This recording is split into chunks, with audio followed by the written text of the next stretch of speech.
Bases dropped on a new edition of Soccer Down here. It's a Tuesday. We're going to get into a little top-tier Tuesday conversation to kick things off. Your favorite edition of a summer tournament. So like the 2002 World Cup or the 2008 Euros or what have you. So think about it. We'll start taking those suggestions and we'll see what ends up in the top tier of tournaments of all time. We'll talk about the favorites for this summer's tournaments. Arsene Wenger has branded France as the super favorite. I don't know what that means. They're very favored. Super favorite. That's what he said. We will get into that. We'll get into the favorites for the Copa America because it looks like it's going to happen. There should be announcements after the World Cup qualifiers today in South America, which we'll also get into. CONCACAF Thunderdome tonight with 5 meaningful games across the board, starting at 5 o'clock. We're going to start at 8 o'clock and catch the final 4 of them. Lots of things going on. Yes, Sean Vergara, we had a bot when we went live immediately. It's crazy this morning. They're ready for the top-tier conversation. Maybe they're ready to see if the Dominican Republic gets into the next round of World Cup qualifying. Maybe they're Suriname fans, and they're hoping Canada loses. I don't know, but they were immediately ready to go. The bots are out in full force this morning. It's going to be a big show, a big show. There's also a lot of rumors that are very interesting in Europe with a new name that I've not seen on the rumor list so far, and Raheem Sterling is now making the rounds in sport out of Barcelona, and we'll talk about that as well. Tottenham still doesn't have a manager, and there's still people talking about how interested they would be in that job if it was to come their way, I guess. We'll talk about that, too. But the top-tier conversation. So it is summer tournament season, and it's a weird summer tournament season because we have a Euros in an odd-number year. We have another Copa America because they would do one every year if they could because CONMEBOL likes that cash. We have a Gold Cup coming up a little bit later than normal. It's a lot of stuff going on this summer. I want to know from you guys what your favorite summer tournament that you watched was. Doesn't mean the best one, but your favorite. Was it the first one that you remember watching? Was it, one that your team won? Was it one that just had a bunch of drama? What was it? Like, the ones for me that come to mind, the first summer tournament that I watched in not quite full, but in mostly full, and remember being excited about was the 1990 World Cup. It was all on TNT here in the U.S., and you had commercials during live action, which was loads of fun. But it was the first one that I remember learning about, okay, this is who's playing. These are the previews. These are the players to watch. This is when the game starts. I'm excited. That was the first one for me. The 2008 Euros was a really fun tournament that Spain ended up winning. It was kind of the dawning of their great era. I remember watching a lot of that. I sadly remember watching a lot of the 2004 Euros, which was not good soccer, but there was a good bit of drama. Greece ended up winning it and shocking the world. You had, if I remember right, Rooney made his big debut on the world stage in that tournament. England got knocked out by Portugal, if I remember correctly. There was a lot going on with that one. The 2002 World Cup for me was huge. It was weird because it was in the middle of the night, and the games had a really odd feel to it because of that. But obviously, that's the best run the U.S. has ever had, so that one's pretty special to me. The 2014 World Cup, because we did viewing parties for soccer in the streets during it, and it was maybe the most intense in terms of number of people that were interested in the U.S. in a tournament, in a World Cup, because the games were at perfect timing. I mean, it was a different place than it was in 94. Don't get me wrong. 94 was a different conversation. But the U.S. was expected to do something in 14. The soccer community had grown so much by then, and it felt like a big deal. It was one of the first ones that felt like a really big deal. The 2016 Copa America Centenario was a great tournament, and it's something that I wish CONMEBOL and CONCACAF would get out of their own way on and do more often. I think it's a great event and should be even bigger than it was. The 10 South American teams and more than 6 CONCACAF teams. Go do this thing. Make it a big deal. That was a lot of fun that summer. So what were the tournaments that are your favorites? What are your favorite summer tournament editions? Domer said the Euro 2000. John, you're going to have to track these because we have to determine our tiers. So the Euro 2000, Domer said it was the first time at the Euros with friends instead of parents. Yeah, that would be one that is memorable. 2006 was when Italy won the World Cup, and that was another fun one that I remember watching. I'm like Domer and J-Dub, like a lot of times my favorite tournaments that I think of, it's because of who I watched with or how I watched or where I watched that has a special memory. J-Dub says the 2006 World Cup. Watched it in a cabin in West Virginia with some Germans. Okay. Nice. They must not have been very happy when Italy went on to win the thing. Emilio Corsi, 1982 World Cup, another Italy win. I didn't even know about the game at that point, Emilio. Like 86 was when I fell in love with it, and that one's always going to be special to me, even though it was very random what I watched and what I saw, because it wasn't very well publicized. But 86 with Argentina was nuts. Jason Nix, 94 World Cup. I assumed that would be a big one for a lot of people. Mizano, the 2002 World Cup, getting up in the middle of the night, watching the games, or staying up and then sleeping after. Like, it was absolute chaos. Tommy, the 2014 World Cup, watching on the break room TV at work. Yep. The Zidane headbutt in 2006 is one of the most shocking things I've ever seen in a sporting event. I just remember my jaw about hitting the floor when they showed the replay. Because you never think of anything like that. It was so bizarre. Danny, 1978, Argentina beating the Netherlands in the final, the atmosphere. There's a lot of behind-the-scenes stuff on the 78 World Cup if you've never read the stories. Argentina was being controlled by a military dictatorship at the time, and they used the tournament to try to gain a lot of favor with the people, and there's a lot of horrendous things that were going on around it. And the players were in a horrible spot because obviously they wanted to win a World Cup, and they gave it their all. And you know, Menotti was the manager, and he was very against the government, but had to do, you know, the best he could for his team. I mean, it's a crazy situation. Yeah, it absolutely affected the whole competition, Danny. It's a very interesting story behind the scenes if you've never read it. If you're a history buff, I highly recommend the 78 World Cup and reading everything about it. Katie says the 96 Olympics, the women's tournament, because it was the first one in the Olympics. Katie also went to the semifinals and the final. I did not. I went to some of the Olympic soccer, but I didn't go over to Athens for those games. I couldn't get tickets. It was too crazy. Man, a bunch of people chiming in on this. This is good. Alex Passine, 2002 World Cup. I was newlywed, and my wife would wake up at 2 a.m. to watch with me. That's pretty awesome. I think the U.S. had in that tournament, they had every time slot possible in the overnights. Like, they had a 2:30. They had a 5 o'clock game, which was really awkward because it was like the 2:30. If you were a night owl and I was just out of college, yeah, you could stay up and get through it. The 7 o'clock, okay, you could get up early and do it. The 5 was the worst because it's like, do I go to sleep super early and try to get up? Do I just try to power through? I mean, what do I do here? Those were brutal. I think the U.S.-Portugal game, the first one, was a 5 o'clock. Ooh. I just remember running laps around my house trying not to wake anybody up when the U.S. went up 3-0 somehow, and I'm yelling silently. It was absolutely bizarre. What else we got? Nick Alifi, 2006 World Cup was amazing. I can understand that, Mr. Azzurri.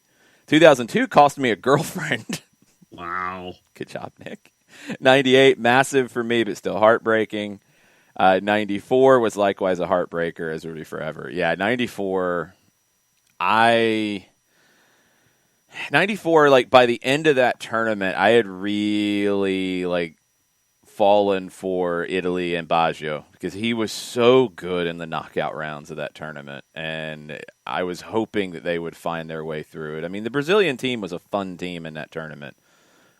They went through some not-so-fun teams later, but that one with Bebeto is one of my all-time favorites, and Romario up top. Really good team. And the final wasn't really a good game. Those two good teams kind of canceled each other out. But Baggio, I hate that he's remembered for a penalty miss because he was immense in the knockout rounds of that tournament. I think if I remember right, Nick, he had a quad injury coming in, so it was kind of like a slow start for him, your classic Italian slow start. It took a while, but in the knockouts, I think it was Nigeria that he almost single-handedly eliminated, and just incredible. I also remember Bulgaria, and I'm sorry for our German friends, but Bulgaria beating Germany in that tournament is a game that I'll always remember. Lechkov with his header from around the top of the 18, diving header, and he had a very bad balding hairstyle that didn't really work very well at that point. But incredible header, and Risto Stoichkov was another player. Like, I think a lot of these tournaments, your memories revolve around a player. Like, you know, a player who kind of took a tournament over, obviously 86 and Maradona, 94 and Baggio, Stoichkov in 94, Donovan in 2002. I'm always going to remember Landon Donovan's performance there. So, like, that also kind of plays into this. John, what about you? What are your tournaments that you remember? I got a couple. First is, and I'm going to do this chronologically. First one was the 86 World Cup because it was school was out and watching Spanish television and just locked into the whole time where you could watch stuff all day long, the way that they had everything spaced out. And it was my first exposure to it in a television sense. And I always remember Tony Tirado, and he was the host of the coverage for Spanish television. And his toss to break was Copa del Mundo Mexico 86. And he would always just lather it that way. And so that was the first one for me, just because I could be at home and just watch all day long.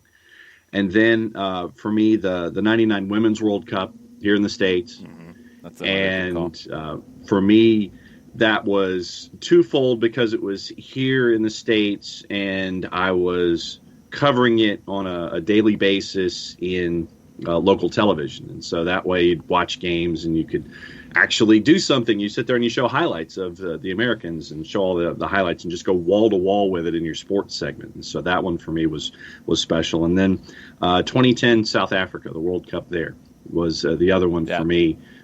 And because of what it meant to the country and what it was like, I was in Southern California at the time when the tournament started. And for me, it meant getting up at 5 o'clock in the morning to start watching matches from the West Coast, and just to see what it meant to the country and to see their take on it and add their flavor to it. And I just thought that, and then the opening match with South Africa, with the result that they got out of there, those are the three that stick in my mind for various reasons. One, because I was working it, one, because I was out of school, and one because of where I was at the time. So that's why those three stick with me. Mizano says the 98 World Cup in France. France won the final, was at the Clemson soccer camp, and the whole camp watched the final in the film room of the football facilities. I watched the final at a Damon Steakhouse in Stockbridge. We got them to put the game on, and people were into it, which was cool. We'd ask them to put it on, but then people were into the game and kind of rolling back and forth with it.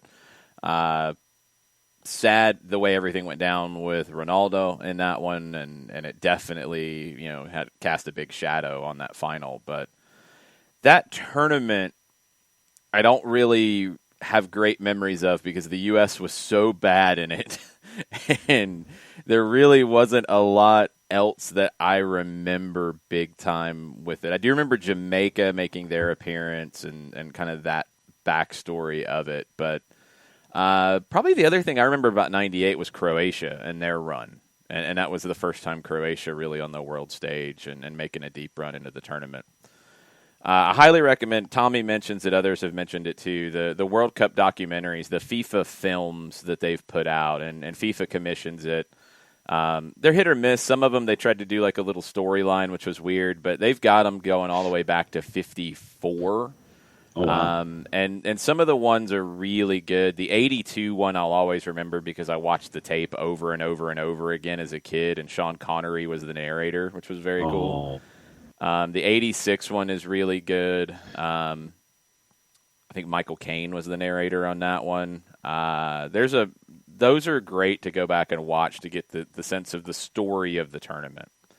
There's also like highlight films that are separate, but like the movie is a whole different thing where it kind of gives you a feel for the tournament. Danny, 82 was a great World Cup. England never lost a game, got pushed out on a competition, didn't have enough point, or on a complication, didn't have enough points. 82 was the last one where they did the really weird like second group stage. They did it in 74 and 78, and they did a different version of it in 82. After that, they went to straight knockouts. And you'd get these weird situations like that, where teams would get eliminated in a second round, wouldn't get to a semifinal, and they played well. And it was odd. You had the situation in 78 with Peru needing to lose by, I think, 4 goals for Argentina to advance, and somehow, of course, Peru lost like 6-1. Just saying. There's a lot of shenanigans around that one. That didn't work. They tried that for 3 different tournaments in different forms, and that didn't work very well. So you had one of the greatest World Cup games of all time, a summer tournament game, is Brazil-Italy 82. And if that's one you haven't watched the highlights, I know you can definitely find the highlights easily on YouTube. I think the whole game is up, if I'm not mistaken. That was a game where, because it's that weird group stage thing, Brazil only needed to draw to advance, to get out of the group and move on into the semifinal. Italy had to win.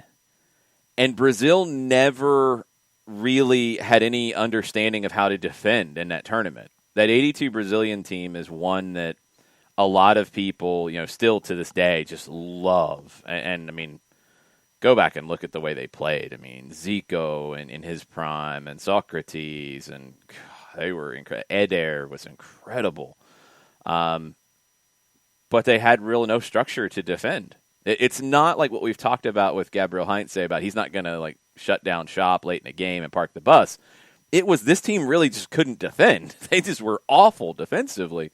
And they'd get a lead and then give up a goal. Then they gave up, a second goal. I think they fell behind at one point.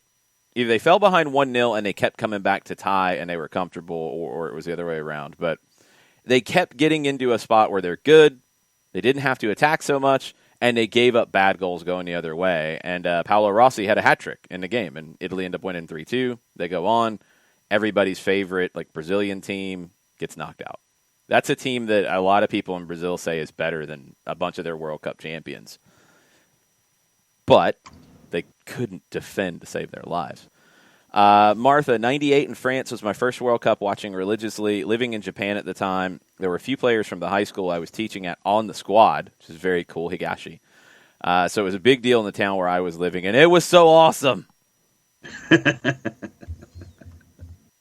Burned, 78, Austria beating Germany 3-2 in Cordoba. Because it's an iconic win, but I barely remember it. I remember the final more. Ernst Happel, the Austrian coach of Holland, lost it, obviously, in the final. The Netherlands probably should have won that final. They should have won one of those 2 at least. The 78 World Cup film is called Campeones. I think Hero was the 86 one. Golay was the 82 one, I remember. I think they still do them. I haven't seen the 2018 one. 2018 World Cup's a weird one because I watched a lot of it. I really don't have any strong connection to it because obviously the U.S. wasn't there, so the personal connection for me wasn't as strong.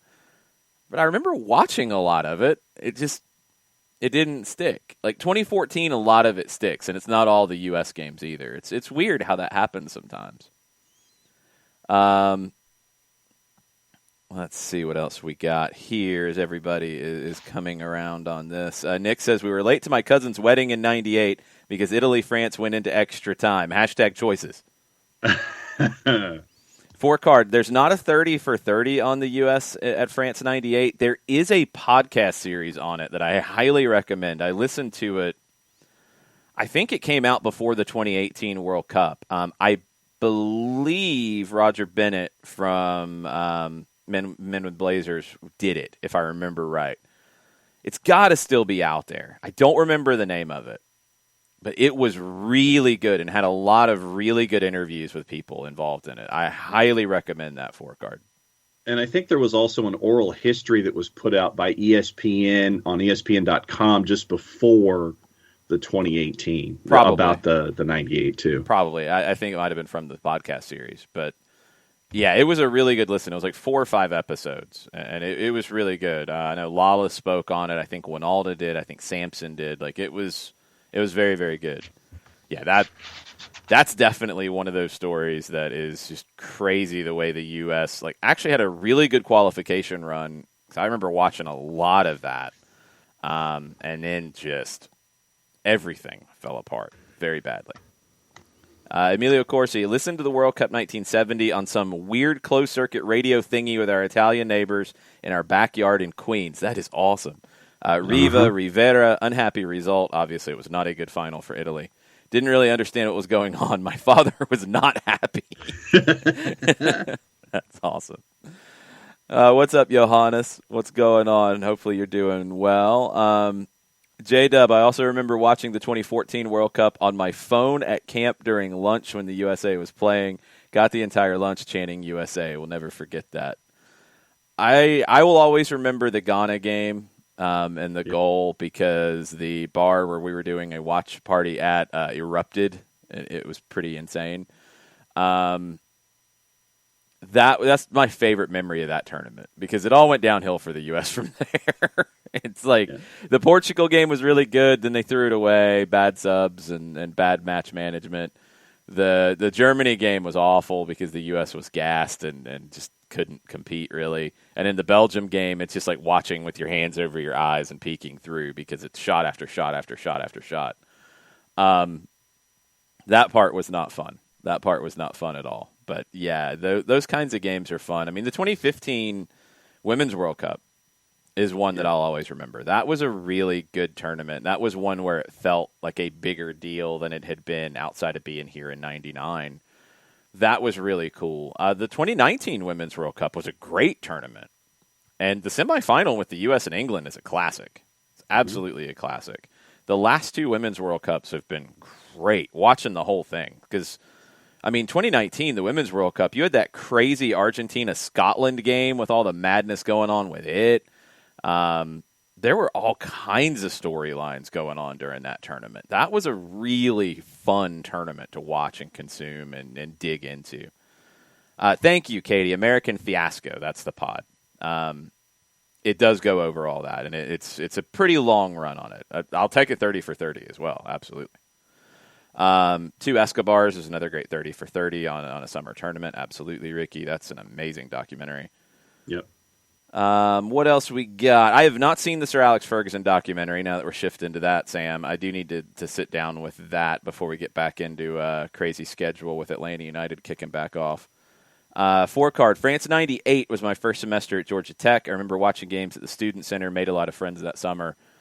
See, 98, I was home for the summer from college at UGA. I was delivering the Atlanta Journal, the afternoon paper, for old people who remember that, like me.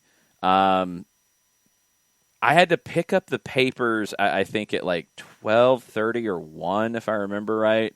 Somewhat flexible, and usually my route would start at about 2:30 or so. I'd be done by about 5. So I missed a bunch of the afternoon games in that tournament. Or then I would get there as fast as I could to get the papers and finish my route as fast as I could to get back in time for the second half or the end of the game. I think one of the U.S. games, I remember doing that, and it's not like it was on radio or anything, so I couldn't listen to it. And I'm like hustling to finish my route, and the U.S. stunk and got beat, and I was angry. It was not cool. It was not cool at all. Johanna, so many World Cup memories. 2002 was incredible. Watched every match at giant viewing parties in my German town. Completed drunk at 7 a.m. What a ride that was. The U.S.-Germany game 2002 World Cup is still, in my opinion, the greatest U.S. performance of all time because they outplayed Germany in a World Cup quarterfinal and should have found a way to win. Not even getting into questionable referee decisions. Johannes, I'm not gonna argue with you about Torsten Frings, okay? Not going to argue with you. But the U.S. was incredible in that match. In a World Cup quarterfinal, they were incredible. And Landon Donovan was incredible in that game. And Oliver Kahn was even more incredible.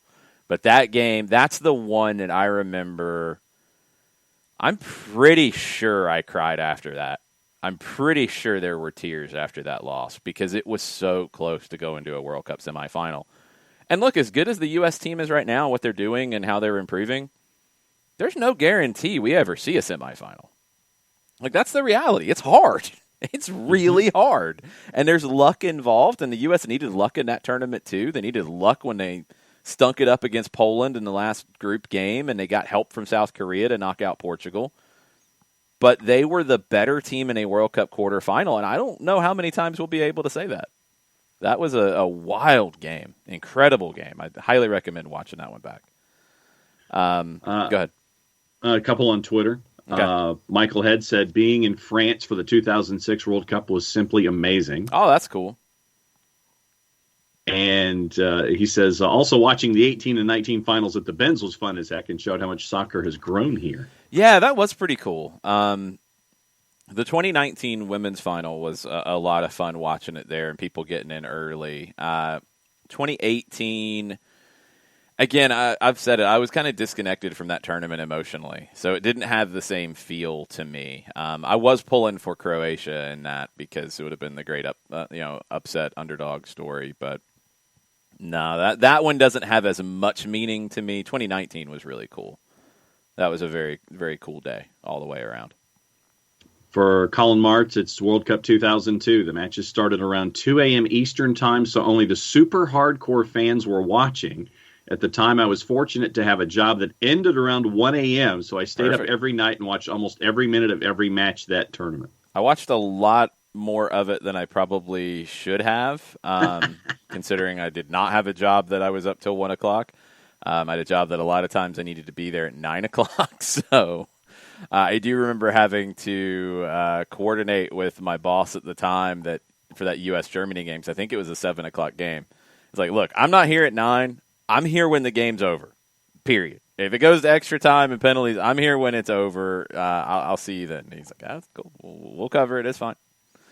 Yeah, I was not a happy camper at work that day. But yeah, it happens. I think the games generally were 2:35 and 7 or something like that, or 4:30, 4:30 and 7. I can't remember the kickoff times. It was a very weird summer. A very, very weird summer. Ricky says the first World Cup I followed religiously was 2010, and man, it was so compelling. Freaking out in my living room when Landon scored against Algeria. That's the moment, for a lot of people, and I think any team in sport needs these moments that are just etched in your memory, and the one that you can see it in your head without even hearing anything about it. That's the one. That's the. For going way back, the U.S. hockey team in the 1980 Olympics. It's the one that is transcendent. I mean, I can remember the whole play in my head. I don't even need to see it. It's the throw from Howard, which is perfect, to Donovan. Donovan took a touch around midfield that was a very long touch, but it wasn't too long that he couldn't get there, and it was long enough that it froze the defender. And when the defender kind of stuttered, I think that's when I immediately jumped up out of my chair where I was watching it. And then he drives in and lays it off to Dempsey, which was absolutely the right decision. And Dempsey had so many opportunities in that game and just could not score a goal. It's okay, this is where he's finally going to get his moment. And it's saved.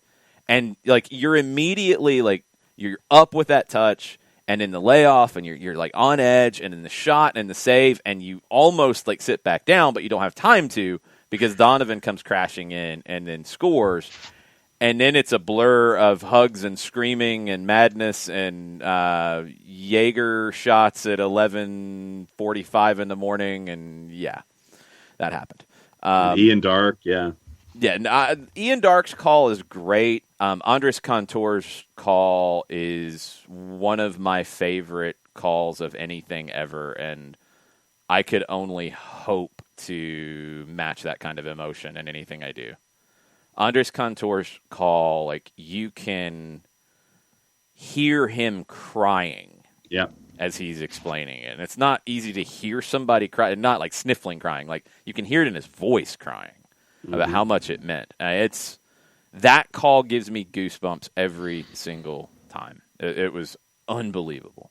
Unbelievable. It's why I do what I do and want to call games, because I hope to somehow match that for somebody in something, because it was just unbelievable how moving it was. Let's see. 4-card on the timeline. The 2010 game versus Algeria, he got the bar to turn the game on in Milledgeville, Georgia. That's By pretty the cool. end, the whole place was into the game.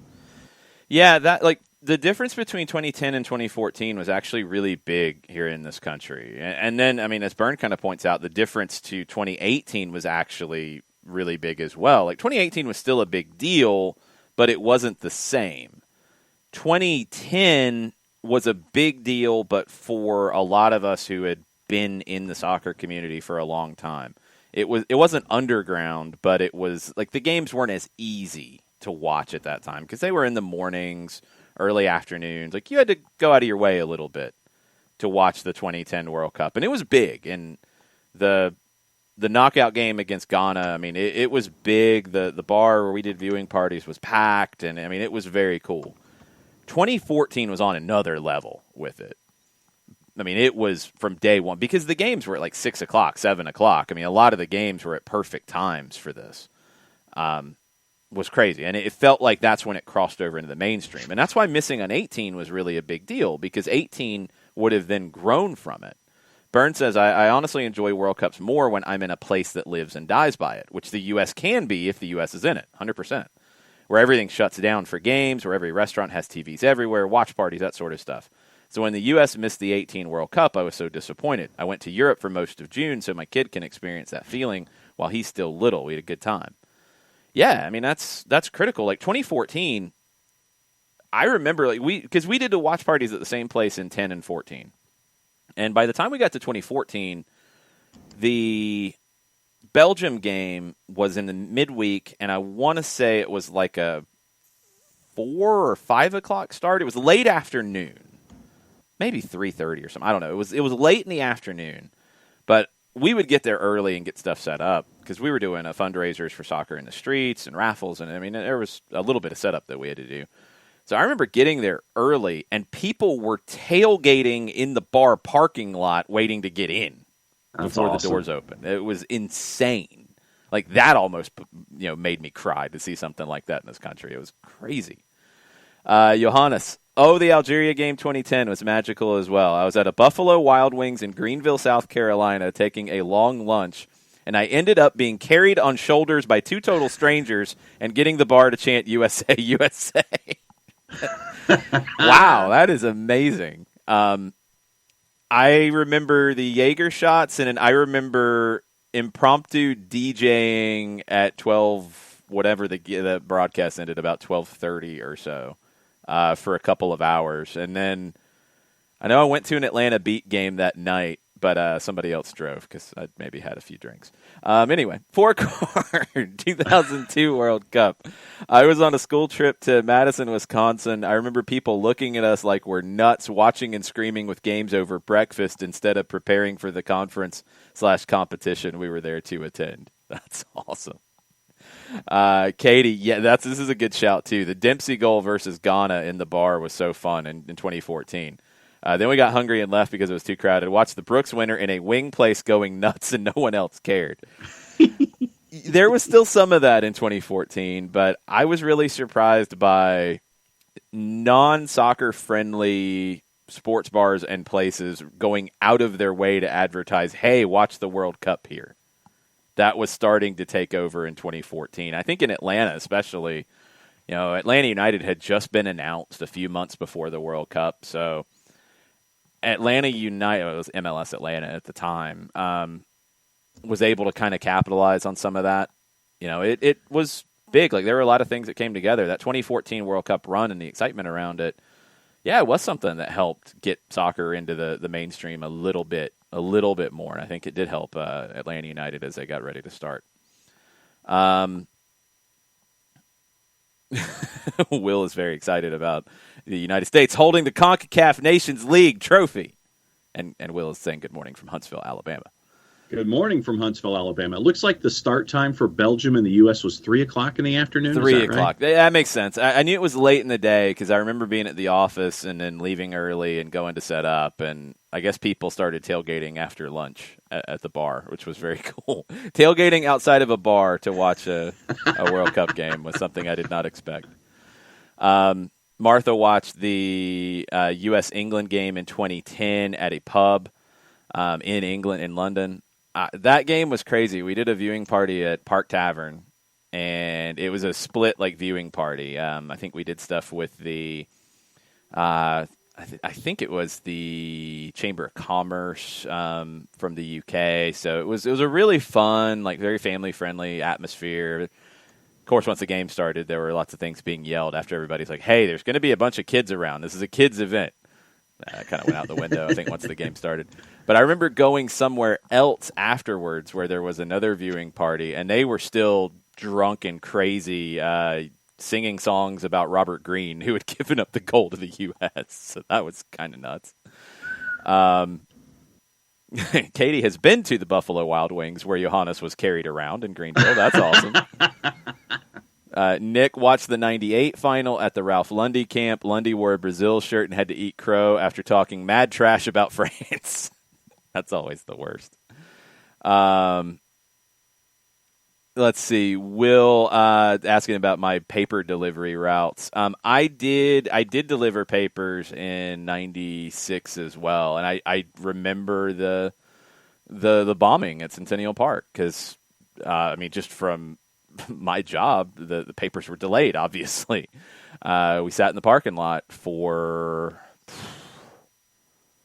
I think it was a weekend paper because that was a Friday night if I remember right. So it was the Saturday paper, and normally we would get them at about 2:30 and then start our route. And that edition got delayed, and the next edition got delayed, and the next edition got delayed because the other editions will be taken to stores and stuff. I think we didn't start our routes until around 7, 8, 9, somewhere in that ballpark. Because I just remember sitting in the parking lot at the delivery at the place where they printed them and we would bag them and then go. I remember sitting there until the sun was up. I know that much. By the time we started bagging them, it was craziness, very crazy.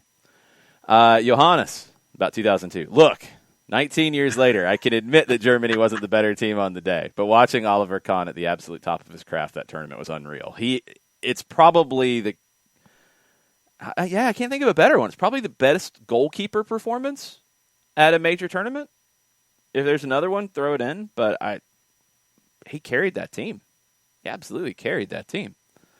Domer, spending all day drinking at Hudson FC for the 2018 World Cup was fantastic.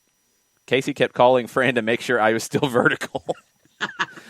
And mostly vertical are the words that was given. Feels about right. Very cool. Nick is suggesting Gigi Buffon in 2006 to go up against Kahn for best keeper performance. I'd have to go back and study it. My gut reaction is Kahn, but I'd have to go back and look at it a little bit deeper. It's very possible. Buffon was great in 2006. I do remember that. But Kahn feels like it's pretty hard to beat. Neuer in 2014 was really good too, 4-card. That's a good shout. Shiva asked my dream call. I don't dream like event to call or game to call. I can't really manufacture it. Like it's weird. I don't know. Like I don't really have an answer. Like there, of course, I'd love to call like a World Cup game. I'd love to, Yeah. call games like that. If somehow Atlanta United was in a Copa Libertadores game, I'd love to call something like that. Like stuff like that, of course. But like the actual call, I think they're best when they're completely unrehearsed and just in the moment. Absolutely. And what I love is when I feel like I get there in a broadcast and I'm not thinking about anything. I'm just doing it. I feel like that's when I'm the best at what I do. The best of me when I'm doing that way is when I just stop thinking. And that can happen anywhere. Like that can happen in a high school game. That can happen in an NPSL game, a summer league game. That can happen in an Atlanta United game on radio. It can happen anywhere. Mm-hmm. Just when it's the right kind of match that grabs, I think everybody's feelings. That's when it's the best. It was funny doing the Georgia Revolution, Georgia Storm game this weekend. It was really cool to see a bunch of people out. It was cool to see Joe Boston Jake, who came down and talked to them at halftime. And it's funny because I walked back over at halftime. Like I was talking to them for so long, I was running a little bit late to get back for halftime to start the second half. We went kind of full Univision style, where we came back about 30 seconds after the kickoff. But what was very funny is I had my notes, and for games like that, I handwrite my notes so I remember everything better. I had my notes on both teams, and the notes for the Georgia Storm had flown away at halftime. And when I first walked over there and saw that they had flown away, I was kind of freaked out because I'm like, wait a minute, I've seen this team for 45 minutes now. This is not going to be good. But I remembered it, and I did have to look up when they brought in subs. I did have to look up a couple bits of information when they brought in subs, and I had my phone in one hand and it was made it work. I was very happy to hear that when Justin Murphy, who I was calling the game with, who works with the Revs, when we were talking after the game and I said that, he's like, "Oh, I had no idea." I'm like, "Okay, good. I did a good job." There you go. Exactly right. But you just when you lose yourself in a game, that's a dream call to me. That's the dream call. Burn 2014 here was very good. Got better as the tournament went on. Absolutely. Became a communal experience as it should be. I didn't know they were talking about 680 The Fan. That's shocking. That is a big deal if they were talking soccer on 680. That's very cool. Perfect Tommy watched the Belgium game at work. Yeah, I would have been covering my eyes. Chris Ashley here's Greenville, and he comes in chiming and yelling and screaming. Good times. Good times. Craziness. So Soccer for Good OG, who's got some great World Cup stories, by the way. 2 for 1. 2006. Street Football World Festival in Berlin during the World Cup. Didn't really get to see any games because, you're kind of making sure the kids are all good from soccer in the streets until we took a break to escape to Dresden and watch the final in a little cafe in the new town. That would be awesome. I was about to say Soccer for Good OG. I was waiting on a 2010 story as well because Jill was in South Africa for that one, which is a very cool experience. Mm-hmm. Burned, yeah, this is a good one too for goalkeeper performance. Sergio Goycochea in 1990. Maybe in penalties he was at a whole nother level because he wasn't even the starter going into that tournament. He was the backup, and Neri Pompidou broke his leg in game number 2. So Goycochea comes in, and Argentina wasn't good in that tournament. Maradona's ankle was the size of a softball. I mean, it was horrendous, and they kept kicking him in it, and he somehow kept playing and had a great assist to Canija in the match against Brazil to beat them. He missed a penalty in the shootout against, I think it was Yugoslavia in the quarterfinal, but Goycochea made a bunch of saves. Goycochea made saves against Italy in the semifinal. Maradona did convert his penalty there. They didn't deserve to be in that final, but Goycochea in shootouts was just amazing. He was amazing. Ricky says, if we ever made the Club World Cup, I want a 92.9 broadcast from whatever country it's in. We will find a way. We will find a way. I somehow promise. I can't obviously make a guarantee for that, but we will find a way somehow. Let's Abby see. wants to know what's your best call to date, do you think? I have no idea. MLS Cup? No, I mean, not. That's just the biggest game. Like, I don't think best call is just in the biggest game. I mean, I feel like that went really well. I thought I was good. I got the thing at the end that I wanted to get. That, like, stuff like that. I didn't like have a script. The part that was clipped for the MLS documentary on the game, which I didn't know they did until I was about to land in Costa Rica for the Champions League in 2019, and my phone went nuts. I didn't know they were clipping that. But I didn't have that scripted at all. The only thing that I had in mind, probably after the second goal, was I wanted to mention how many times Parkey had been to the final and lost, and now he was getting his opportunity. I wanted to mention Tata Martino going to back-to-back finals with Argentina and losing, and everybody said he couldn't win a final. And I wanted to mention that it was probably Miguel Almiron's last game at the Benz. Like, those things were in mind, but I didn't know how it was going to go or how it was going to come out. That was, like, for a non-game call, like, I was really happy with how that came out. Honestly, it's weird. Like, games that stand out to me where I thought I was, like, good and covered it the right way and handled it well. I did a game with Eric Quintana in 2017, Clarkston and Decatur. It was Clarkston and McIntosh, I think, in the boys' high school final.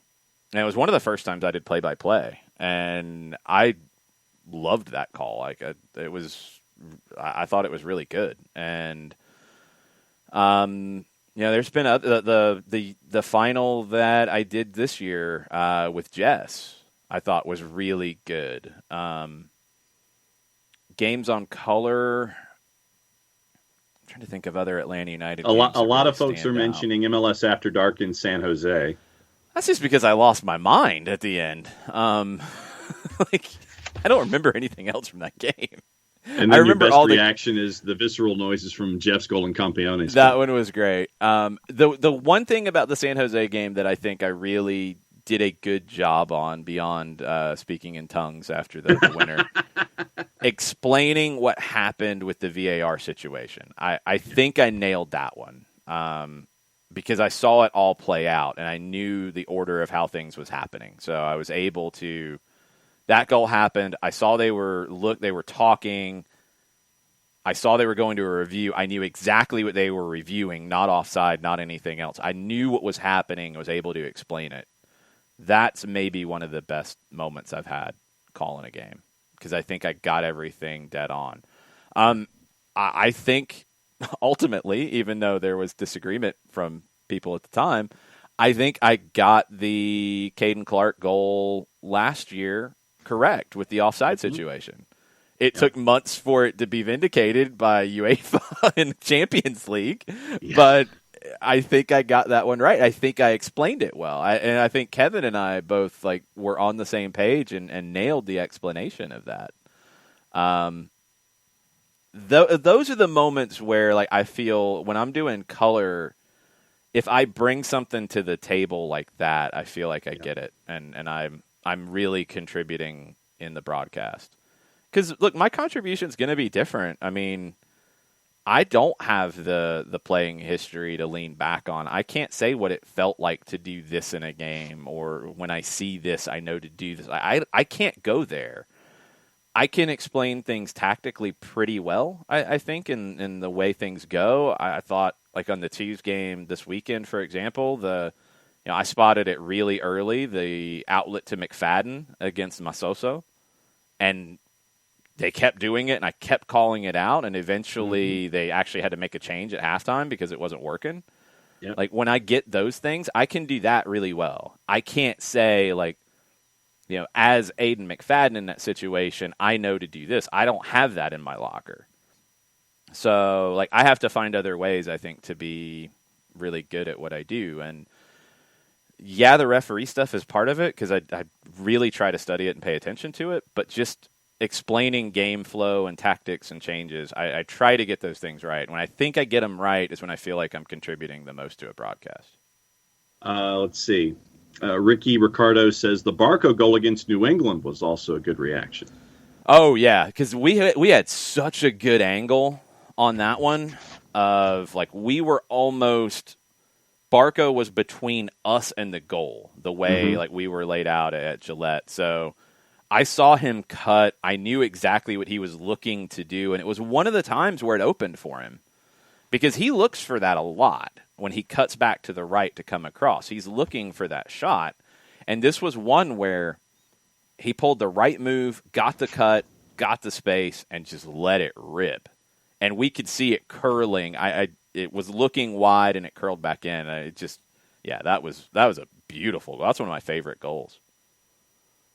And Ricky also adds about MLS After Dark in San Jose. He says, glad you did, meaning that glad you had an idea as to what was going on because Univision had zero idea. They weren't on site, so, I mean... They're calling it remotely. I do feel like they lingered way too long on the amount of time, but this was kind of early days in VAR as well, so I do understand it. But they didn't know. Like, I saw it with the initial cross, and I saw a flash of something from Youngverth, the defender from San Jose. I wasn't sure if he put his arm up or if he did what we ended up seeing, the chicken wing thing, where he tried to, like, tuck his hand, but he stuck his elbow out. Like, I saw him do something. I saw that cross get deflected, and I saw the reaction from Atlanta players right there. So I knew something had happened. So when it goes down and scores, and I know that they're going to VAR at that point, I didn't think there was any offside because we actually had a good angle on that. We were kind of off-center at San Jose. So we were closer to where that run started. I'm like, that's good. I'm not worried about offside. They're looking at what happened back here. So I was able to explain that quickly. And that catches us up on Twitter for games and discussion for your Top Tier Tuesday so far. Yeah, the conversation's gone all over the place, which is fun when we get shows like this. So thanks, you guys. On Twitch, yes, people are laughing about my visceral noises. Good to know. I can't force it, though. Like, I'm not going to do it. The only thing I do, it's not like a visceral noise. Like, when somebody makes a nice move in the run of play, like, yeah, I will absolutely, like, do it softly, intentionally. Like, somebody, nutmegs a player, like, ooh. Like, I'll do something like that intentionally where I can't jump in because of the way the play-by-play is going. But, yeah, I'm reacting to something. But I'll do it softly. When it's a goal and it's visceral, like, I'm not trying to do it. I'm not trying to make that noise. The Moreno goal here recently, I was able to not make a noise. I was very happy and proud of myself. I just then yelled like a lunatic afterwards. People love the visceral noises and the speaking in tongues. Hashtag visceral noises. Yeah, seriously. Let's see. What's up, Mir Dragon? How are you? Thanks for following. Thanks for being part of it. We're talking all kinds of random soccer tournaments, summer tournaments, favorite edition. We're talking broadcasting stuff. We'll actually get into some news here in a little bit as well. Ricky, I remember... So after that San Jose game, it was crazy because we were coming back on the charter, but we couldn't leave from the airport that was right behind the stadium because they had a curfew. Yeah, you could see the runway from the stadium. So what, 11:30 was the curfew? I think it was 11, and because that game got pushed back for Univision, like we weren't going to be able to get on the plane in time to leave from there. So we had to drive to San Francisco and fly out from there. So after all the craziness of the game and doing a quick full-time report and getting out of there, we're on the buses going to the airport, and we were listening to the highlights. And, yeah, I heard when they kept bringing that back up about it was a minute 40 or whatever. Like, after the foul happened, it's like, well, yeah, that's how it happens. Like, the goal happened right after that happened over here, and they didn't have time to stop it. So, yeah, it was nuts. I saw a question. Abby said, what's the plan for being on-site for away games? Any hint of when? We're hoping after the break. I don't think that's been confirmed yet. I'm sure MLS is waiting as long as they can to make these kind of policy changes. And I get it. I mean, what we're doing here in Atlanta versus what's going on in New York City versus Chicago versus Seattle, like, it's all different, and they've got to find something that's uniform in terms of a policy. So I understand. But the hope is, after the break, that we will be able to call games on the road again. Fingers crossed. So hopefully that's allowed. They have started to allow national broadcasts to be in stadiums on the road, so that's good. They have started to allow visiting media in buildings, so that's good. Hopefully we will be next, and hopefully it will be after the break. Hopefully. Turner Kirby on Twitter, he says along those same lines. So the Canadian NHL team that advances has been granted an exemption where they can travel back and forth and have U.S. teams come in without quarantine. Meanwhile, I know of 3 teams in a certain league that would love to be playing at home. Yeah, I guess maybe it's easier with 1 team versus 3, I guess. I don't know. Well, and Ontario province is still pretty much under lockdown, and so, I mean, it would be empty venue at best if you were going to do something with BMO and Toronto FC. I don't know how things are in BC province or in Quebec currently, though. But I don't think the teams even care about that at this point. Like, they're empty venue in Florida. I think they just like to be at home.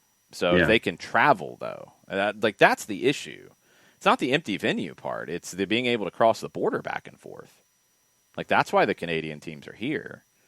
And yeah, I hope that's at least a step in the right direction that they can do it. I hope they do, because it's got to be brutal for Montreal and Toronto and Vancouver. That's why Montreal's start, I think, is so impressive with what they're doing. Burned on the Twos game said, I spotted that Twos tactic as well. A few build-ups in. It was the same thing Tata did against Connor Lade in the 18 semifinals. Absolutely. McFadden's really good in the air. His timing is excellent. Yeah, and Matsoso's not a left back. He was a midfielder playing left back because they were missing both of their left backs, and it showed. They got better when they brought on Sharpie as the left back, Louisville City, because he's a center back playing left back. It's a little more comfortable, and he was better in the air. So you didn't have that outlet. And that's a ball. Like, look, that's a ball that, Brad Kazan has hit many, many times. That ball in right to midfield, right in the corner, playing to your outside back who's up high. And, Alec Cann's been doing that for years too. So he was putting it right on a dime. McFadden's going up and winning it, and they were getting in behind every time in that first half. And I think McFadden on Matsoso had at least, a full 4 or 5 inches on him to begin with? Yeah, maybe not that much, but his timing was so much better. He definitely had a vertical leap. Definitely had the vertical leap advantage. Ricky, I highly recommend livesoccertv.com. That is absolutely the way to get your soccer TV schedules around the world. SofaScore is also pretty good for just general schedules of games around the world and stats especially. But yeah, Live Soccer TV is really good. There's a few leagues that they struggle with some of the particulars. I know Argentina, they struggled with a little bit of the weirdness with which game was where and where it was and who was going to have it. But they eventually got it. Maddie, I do not know what happened to everyone's subscriber badge in here. I see them on my end, the purple star next to it with the month of how many months you've been a subscriber. I see that. Yeah. I'm not sure, Maddie. I don't know. Yeah, no, Maddie has Prime Gaming and a 5-month subscriber. Yes. So, Maddie, I don't know what's going on. I have no idea. Okay. We're going to take a quick... Yeah, Tommy, they mess up the Argentina schedule. I just said, look, it's going to be on Fanati's. It's going to be on Paramount Plus now. They're all going to be there, even if Live Soccer TV doesn't think it is. Okay. It is that time. So, John, you have to do that thing. Are you ready? Mm-hmm. Uh-huh. Tell us about Steve Apolinski, John. Apolinski and Associates, LLC, proud supporters of everything soccer down here in the SDH network for wrongful death and serious injury matters. One place you need to go, and it's Apolinski and Associates, LLC. 3 different ways that you could do it. Way number 1, shoot Steve an email directly, steve@aa-legal.com. Way number 2, Pick up the phone. Could be something like this for those watching on Twitch. Get a free consultation, 404-377-9191. Or you can go on the World Wide Web, large device or small, type in aa-legal.com in the address bar, hit the enter key, the return key, the arrow key, whatever advances you to the homepage for Appolinsky & Associates, LLC. And there is a boatload, a veritable boatload of information on the firm. Pull-down tabs give you all the information on the kinds of cases that they can handle for you. Below that, all the different kinds of awards that they have won in their over 30 years of being a firm to help you out, where they have garnered over $40 million in judgments for their clients in 2 time zones, Georgia and Alabama, Eastern and Central time zones. Do apply. And if you still have questions after going through the pull-down tabs and looking at all the information and looking at all the awards, there's a pop-up window that has popped up in the interim, because that's what pop-up windows do. They pop up 24/7, 365 and a quarter. Get your questions answered perhaps there as well, if your questions haven't been answered previously. Recognized as Legal Elite by Georgia Trend Magazine for being one of the top 100 firms in this here state of Georgia. It is Appolinsky & Associates, LLC. The website is aa-legal.com.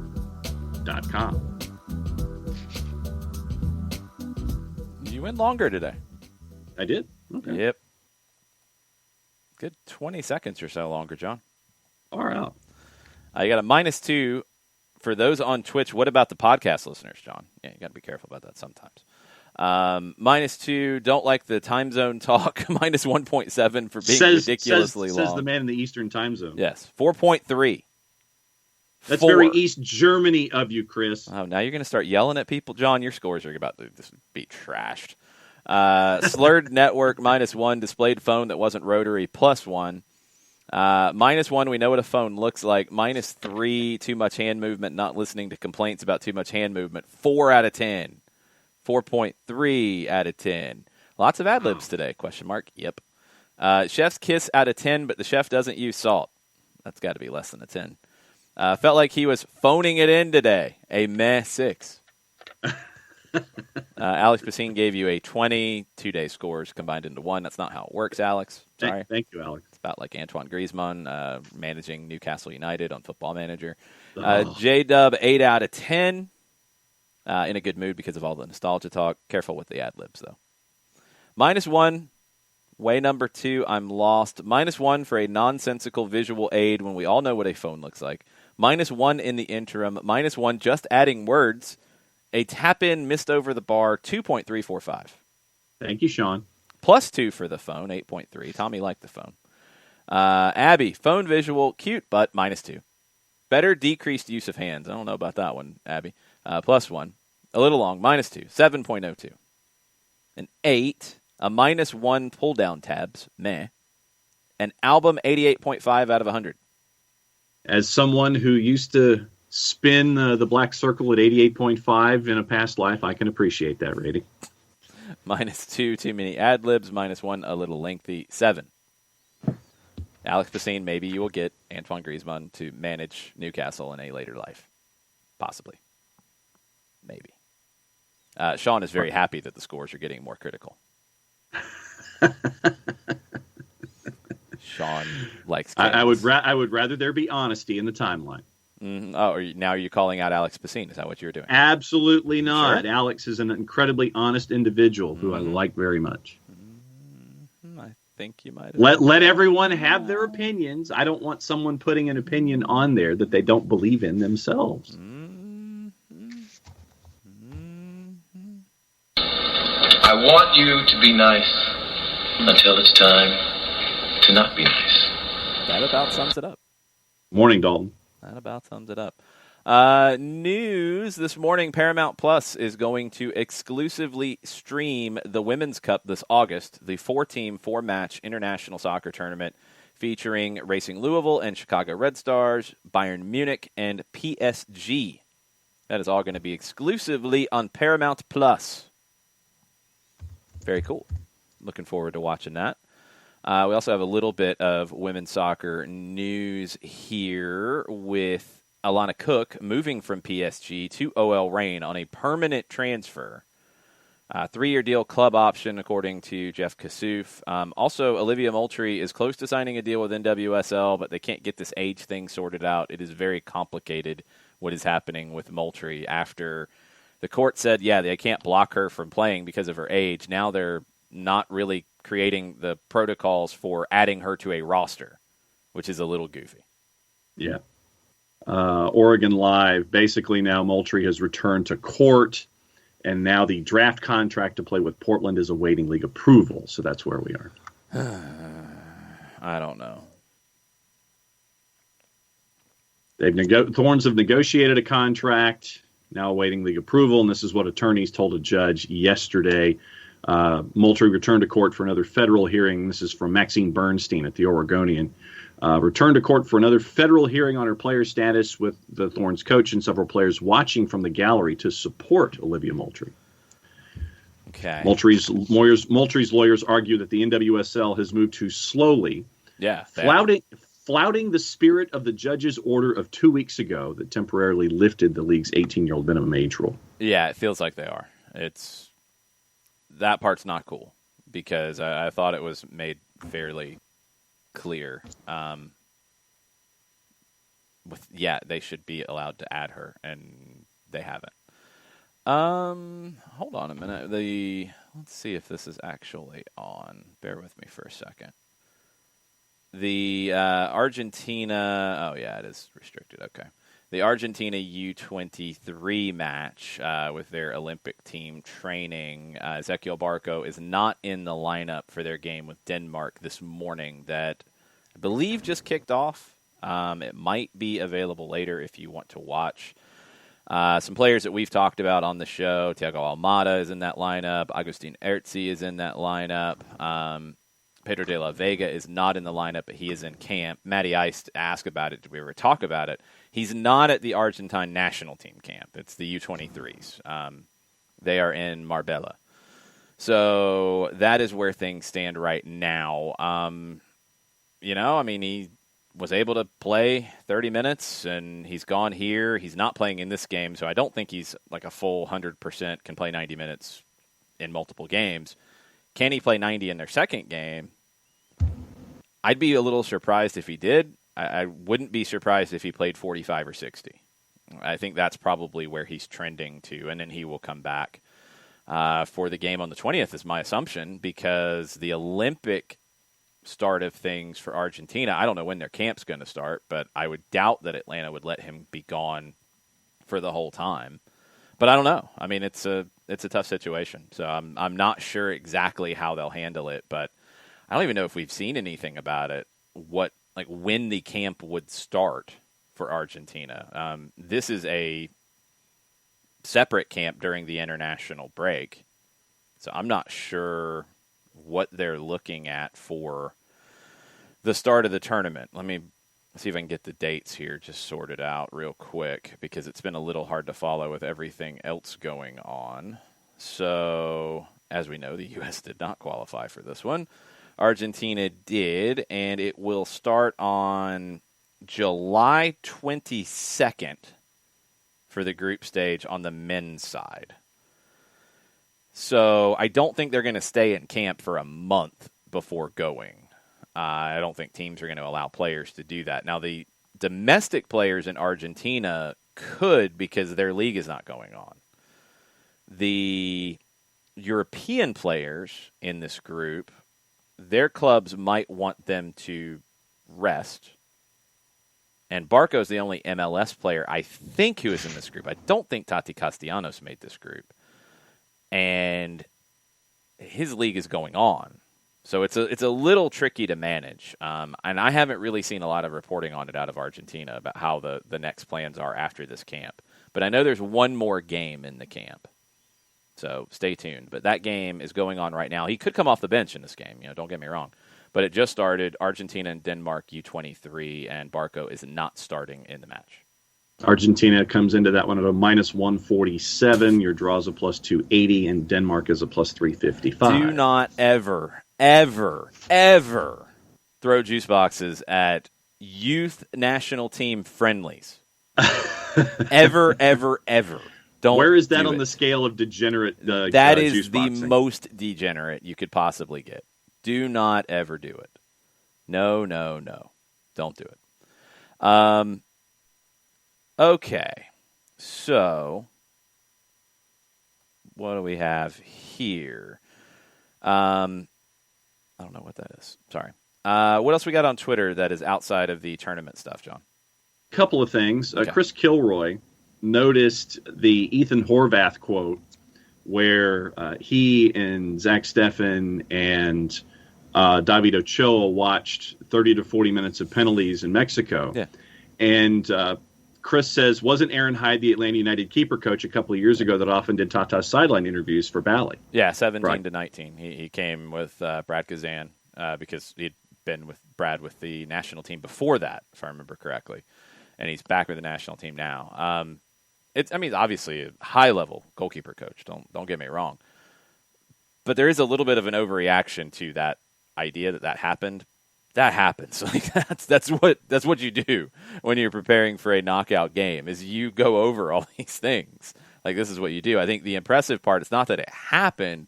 The impressive part is that Horvath was engaged with it, knowing that he was not supposed to be in that moment. That's the impressive part. Teams do go over penalties from opponents on a regular basis. That is a very common part of prep for a knockout situation. Aaron Hyde's very good at what he does, but it's not like he did something groundbreaking. The story is Ethan Horvath was fully engaged in it, knowing he was the backup and wasn't supposed to be in that situation. That's the story. And then the Colonel brings in a point that we talked about last night on Soccer Over There about what happened in Denver with multiple sources reporting the fan who struck Gio Reyna arrested, banned from Empower at Mile High, facing criminal charges. The Colonel says, hold on. There's not multiple sources. The stadium said he's banned, he's arrested, he's been identified. Like the stadium said it. Like he's that guy who threw something and hit Reyna has been arrested, has been banned from that stadium. That's done. That's real. And the Colonel says the key to deterrence of future incidents is to make additional punishments public. Sure. And I would love, it has to start with that. And I think that was something I was trying to stress last night. CONCACAF and U.S. Soccer and anybody else couldn't come out and say, anything until they identified the person and until the stadium did that first. They have done their part now. So now if CONCACAF wanted to say, hey, you did this at one of our events, you're not welcome to our events anymore. If U.S. Soccer said, hey, you did this at an event we were a part of, you're not allowed at our events anymore. If Mexico did that, that's great. But now those things have to come. It couldn't come before the stadium did their part. And in the timeline on Twitch, folks were addressing the Mexican Federation issuing the statement regarding fan behavior. And I think it was it Jason Nix who said that after reading it, he felt like they didn't quite go far enough. Yeah, I hate judging statements. I hate this concept that I think we've turned into now where it is the idea of you have to issue a statement about anything that happens. You have to issue the statement, and then it wasn't good enough. The statement wasn't good enough. It's a statement. I don't care about statements. I care about actions. Mm-hmm. The throwing things is something Mexico needs to deal with more with their fans, but they have been very engaged for a long time from the players and from the federation on the chant, the homophobic chant, and trying to get that eradicated. They have made progress. I know every time it happens, we forget that, but they have made progress. I'm not going to throw the federation under the bus for what is going on from people that they don't want this to happen. They're not asking for this. They're not looking the other way on it either. Now is the action part of it. What else can they do? And we talked about this last night. It's hard because the overwhelming majority of Mexican fans are amazing and great. It is not because one person did something stupid, because 20 people did something stupid, because 100 people did something stupid. It doesn't mean that the hundreds of thousands and millions of Mexican soccer fans are bad people. It does not mean that at all. And I hate to see the good fans be punished because of the idiots. But you're going to get to a point where you've got to find the right kind of punishment to try to continue to deter the idiots. I don't think that punishment, because of the way Mexico's handled this, I don't think it's taking points away. I don't think it's stripping competitions from them. I do think it's going to come down to playing behind closed doors for World Cup qualifiers or Nations League games that are in Mexico. I think that is what's going to happen here at some point. They shouldn't take points away because the players are doing everything they can. They don't deserve that. The players are consistently trying to eliminate this stuff. They're not asking for it. The Federation is trying to eliminate it. They're not asking for it. They're doing the work. They shouldn't be punished in the worst way for idiots. There's going to have to be an action to try to deter the idiots.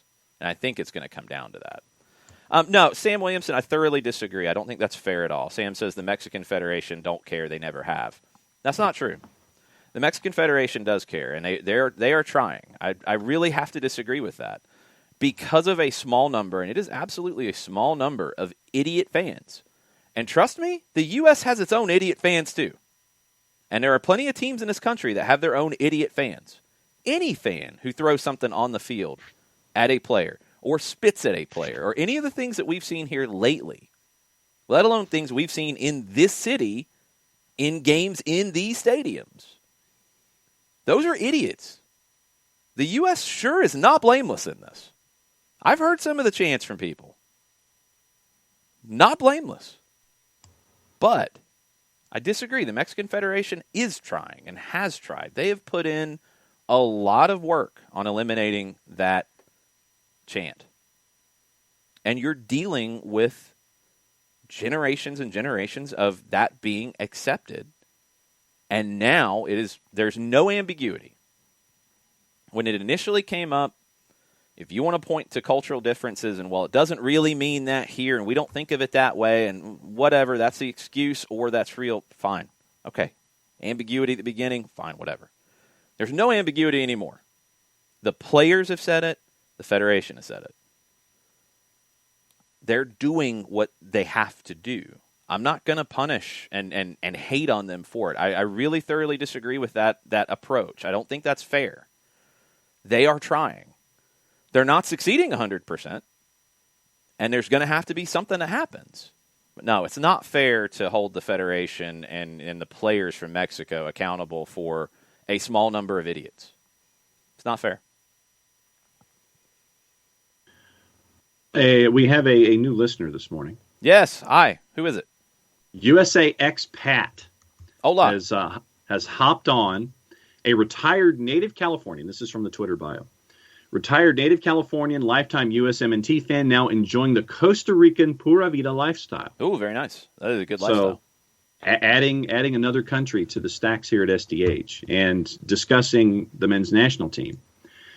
Zach Steffen should not just be handed the number one spot. That is exactly what has happened since Berhalter's hire. Add to that, there's not one game where Steffen has not had a very shaky moment. Disagree.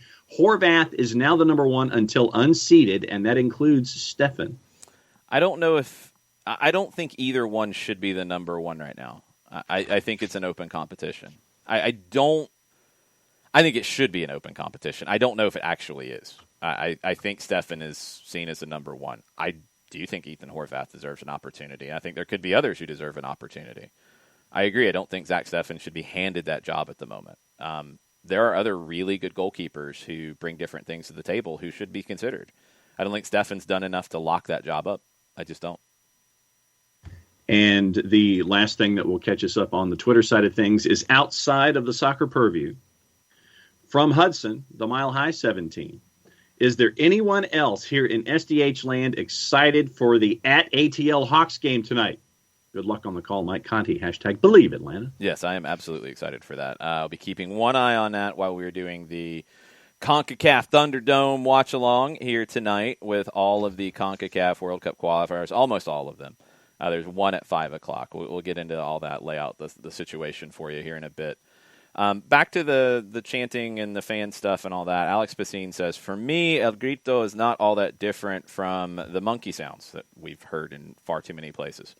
Some do it for exactly the reason we don't like it.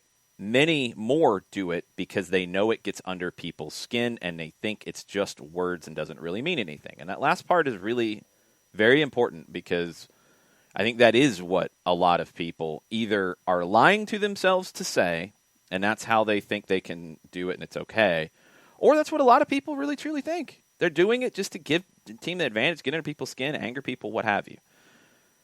It doesn't accept it. It doesn't make it okay. But, yeah, it's a little more complicated than I think people maybe make it sometimes. And it makes it harder to eradicate because of that.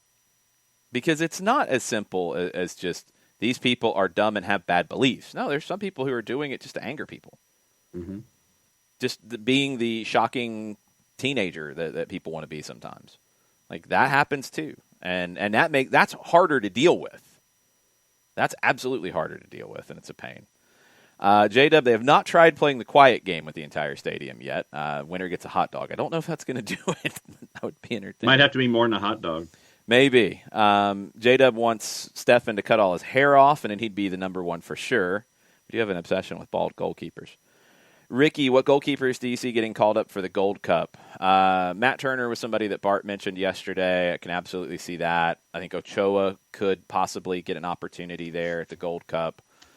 I hope they don't call up Brad Gazan because I don't think they need to. They know Brad at this point. I hope that they don't pull him away, but he is playing well enough to get that call.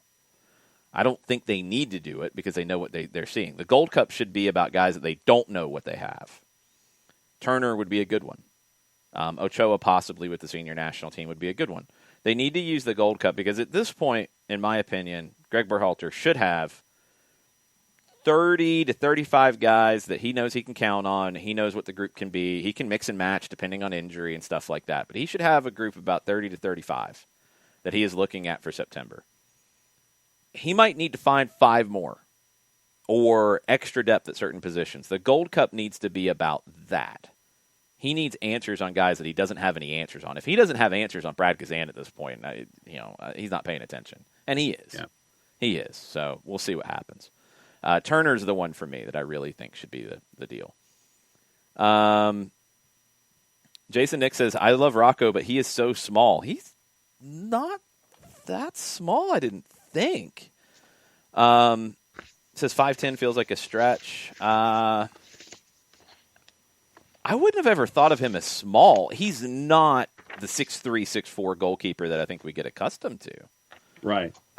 But I wouldn't call him small. He's not like Nick Raimondo small. Mm-mm.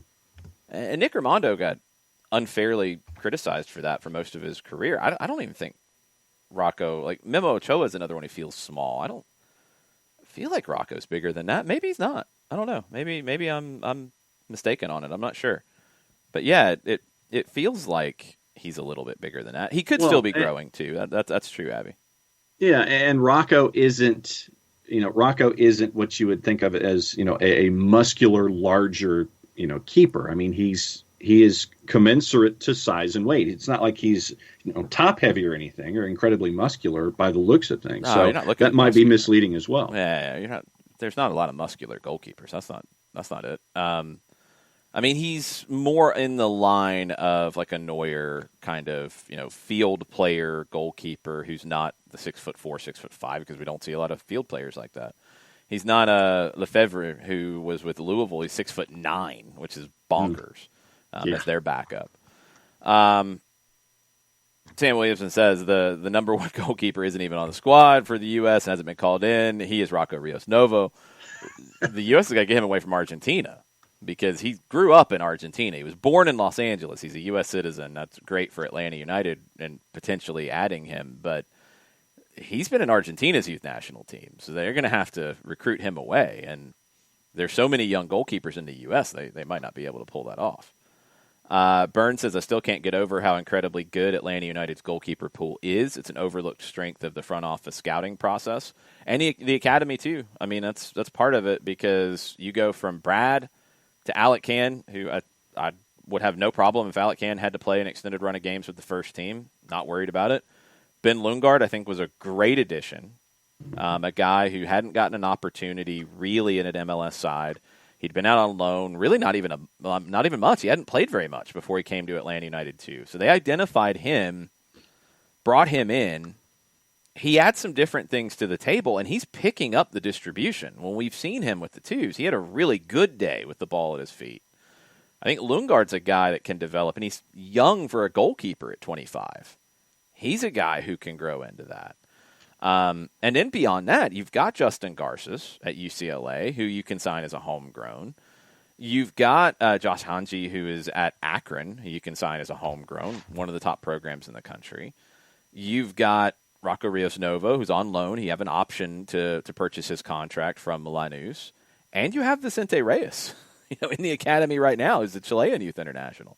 Like, there's a bunch. Like, it's not 2-3 deep. I mean, we've seen Rocco with the first team already. So, like, I feel like Brad Gazan, Alec Can, Ben Lundgaard, Rocco Rios Novo could all play extended minutes in MLS and the team would be fine. Reyes is ready for extended minutes at USL Championship, and there's not enough time for him at the moment. So they're going to have to make a decision on Reyes a lot based off training. Garces and Hanji are kind of outside the picture, but you got to keep an eye on it and bring them in the summer when you can see them and compare. So you're super deep across the board. That is a massive position of strength, Burn. That's a big deal. Just for the record, Brad is listed 6'4", 215. Mm-hmm. Alec Can 6'4", 200. Well, go back first before you keep going. Like, Brad is from a previous generation of goalkeepers where, especially in the U.S., where size, strength, bulk, like, was part of the recruitment process. Like, he was a prototypical goalkeeper when he came through. Now it's changed, and what is so impressive to me this year, and we talked about it on Written on the Pitch with Jess this week, or at the end of last week, he is picking up a very different way of playing the position this year on the fly and doing a very good job. Is he Manuel Neuer? Is he Alisson? Is he one of those goalkeepers like that? No, he's not, and he can't be. He's 36. He was never asked to be that guy. He's adapting to it. And I think he's getting more and more comfortable. Look at his starting position. To me, that is the sign of the comfort level. Where early in the season, it felt like he was tethered a little bit more to the 18. Maybe the top of the arc. Now, he's comfortable playing 30 yards from goal. Sometimes 35, 40 yards from goal. He's comfortable being out there in that space and playing. That's a big adjustment. It's not easy for him to do that at this point in his career. And he's jumping into it. And I think he's getting better and better at it. Now, for somebody like Rocco, that's how he's played. But you're talking a very different set of ages and goalkeeper training. So Garces and Hanji, like, I don't know where they are in that term. Reyes, that's how he's been playing at the academy, so he's comfortable there. Lundgaard is picking it up. He told us that before the season, that's something he's working to improve upon. Alec Can, same thing. Those three are getting it. Lundgaard's the youngest, probably has had more exposure to it, but they're all getting it. For Rios Novo, for Reyes, that's what they do. That's what's comfortable for them. So it's fascinating to see those changes. And you look at that size thing that you're doing with 6'4" and 215. Alec is a little bit smaller, same height, but you're looking at the ages decrease too, and how goalkeepers are looked at along that line. Can is 30.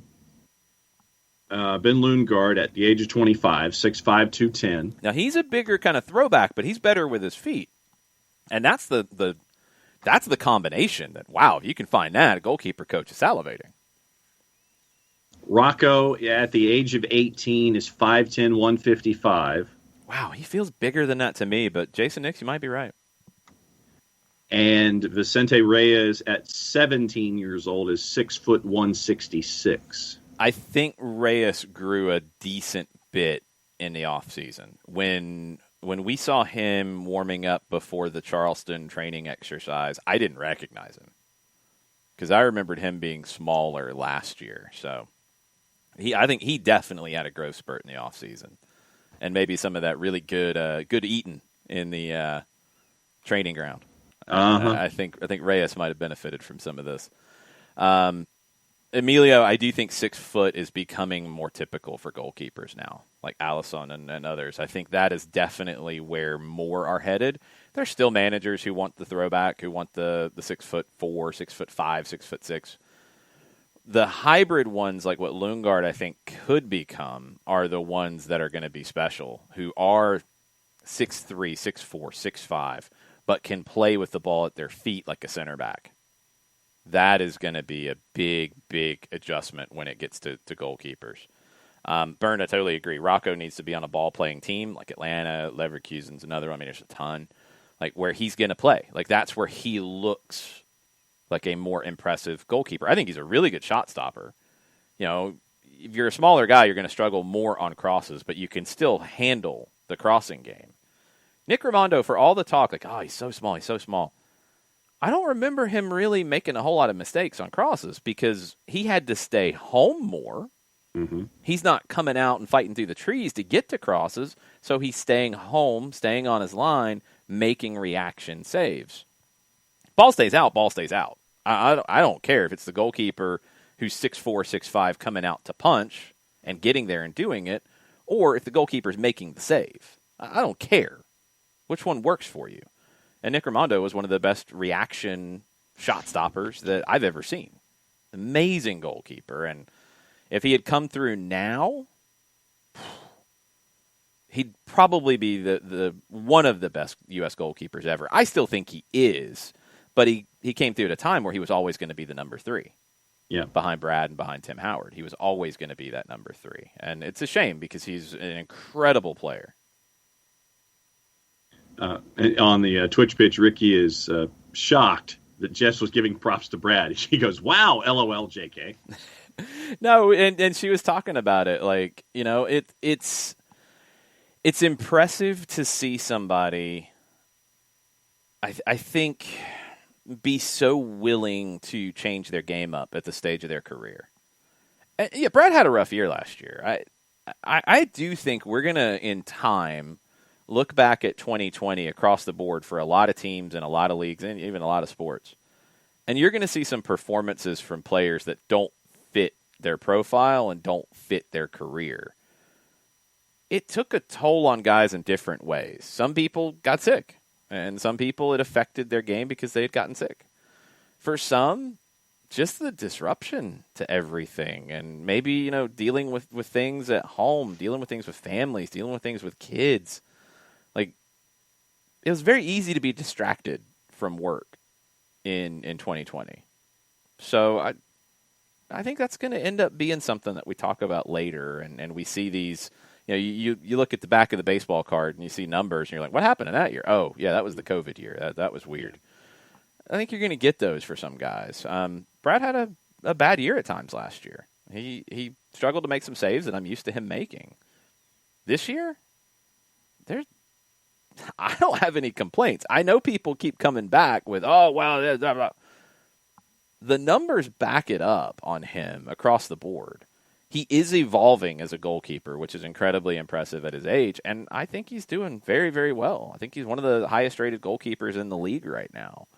It's not happening by accident. Goalkeepers can't make every save. You know, I don't think the goals that have been conceded this year are on him. It's just, the red card in Alba Valencia, I don't think that was on him. I think it was the pass back to him, and he was in an impossible situation. I don't know. I mean, like the question from Jason Nix, you know, who's our next goalkeeper? I don't know when that is, first off. I don't think it's definitely next year. I don't. I could see it in 2 years. I don't know if it's Can or Lundgaard. I would probably look at Lundgaard as that guy that could take the biggest jump going in 2 years. If Lundgaard is able to combine the physical gifts he has as a goalkeeper with just his size, with his ability to command from the back, he's very vocal. In my opinion, he's the most vocal of all the goalkeepers Atlanta has. And be not just competent with his feet, but good with his feet. He could be the guy. And that's what's tough, because I've seen the conversations like trade guys, move guys, this, that. It's going to be difficult because you got to make some decisions and project. And that's not easy to do. And this is where, hey, it's easy to be the hindsight general manager and say, oh, well, they messed up on this one. Well, they're going to have to make decisions based off projections because you're not going to give somebody an extended run out while Brad is still doing what Brad is doing. You're not going to put somebody on trial to show out what they're doing here. Like, you're going to have to take some guesses. Like, okay, this is what we've seen with the twos. This is what we're seeing in training. We think Ben Lundgaard's the next guy. That's who we're going to commit to. And that might mean they don't sign Vicente Reyes, for example, on a homegrown. It's no knock on Vicente. It's just there's a bunch of guys in front of him. They might not sign Justin Garces on a homegrown. Or they might sign them and loan them out somewhere and keep them in the fold and under a contract to be able to hedge their bets a bit. Rocco, they're going to have to make a decision at the end of the year. Do they purchase his deal, which is a monetary commitment? When you have Ben Lundgaard there, if they like Ben Lundgaard, they might not make that deal because Lundgaard might be further along. He's older. He should be further along. He might be the guy that they say, as much as we like Rocco, this is the better play for us because we don't have to pay $2-3 million in a transfer fee. That's why this isn't as simple as, I like that player who's not here. I want him here, not this player. Like, financial commitments come into play with all of this, and it is a juggling act, and it's difficult. And you got a lot of talent, but ultimately, yeah, decisions are going to have to be made. Brad Gazan is not going to be here in 5 years. I think he's here 2 more years, maybe into a third, maybe. It could happen. But I think it's 2. I think you're looking ahead at after 22, probably preparing for a new goalkeeper between the sticks. And that's what you're planning towards. Is that Ben Lundgaard? Is that Alec Kann at that point? It could be. It could be. But I think Lundgaard has the potential for where he is, his level of experience, his age, what he brings to the table. I think he has the potential to make the biggest jump over these next 2 years. So I'm really excited to see what he can turn into. I think that was a brilliant pickup.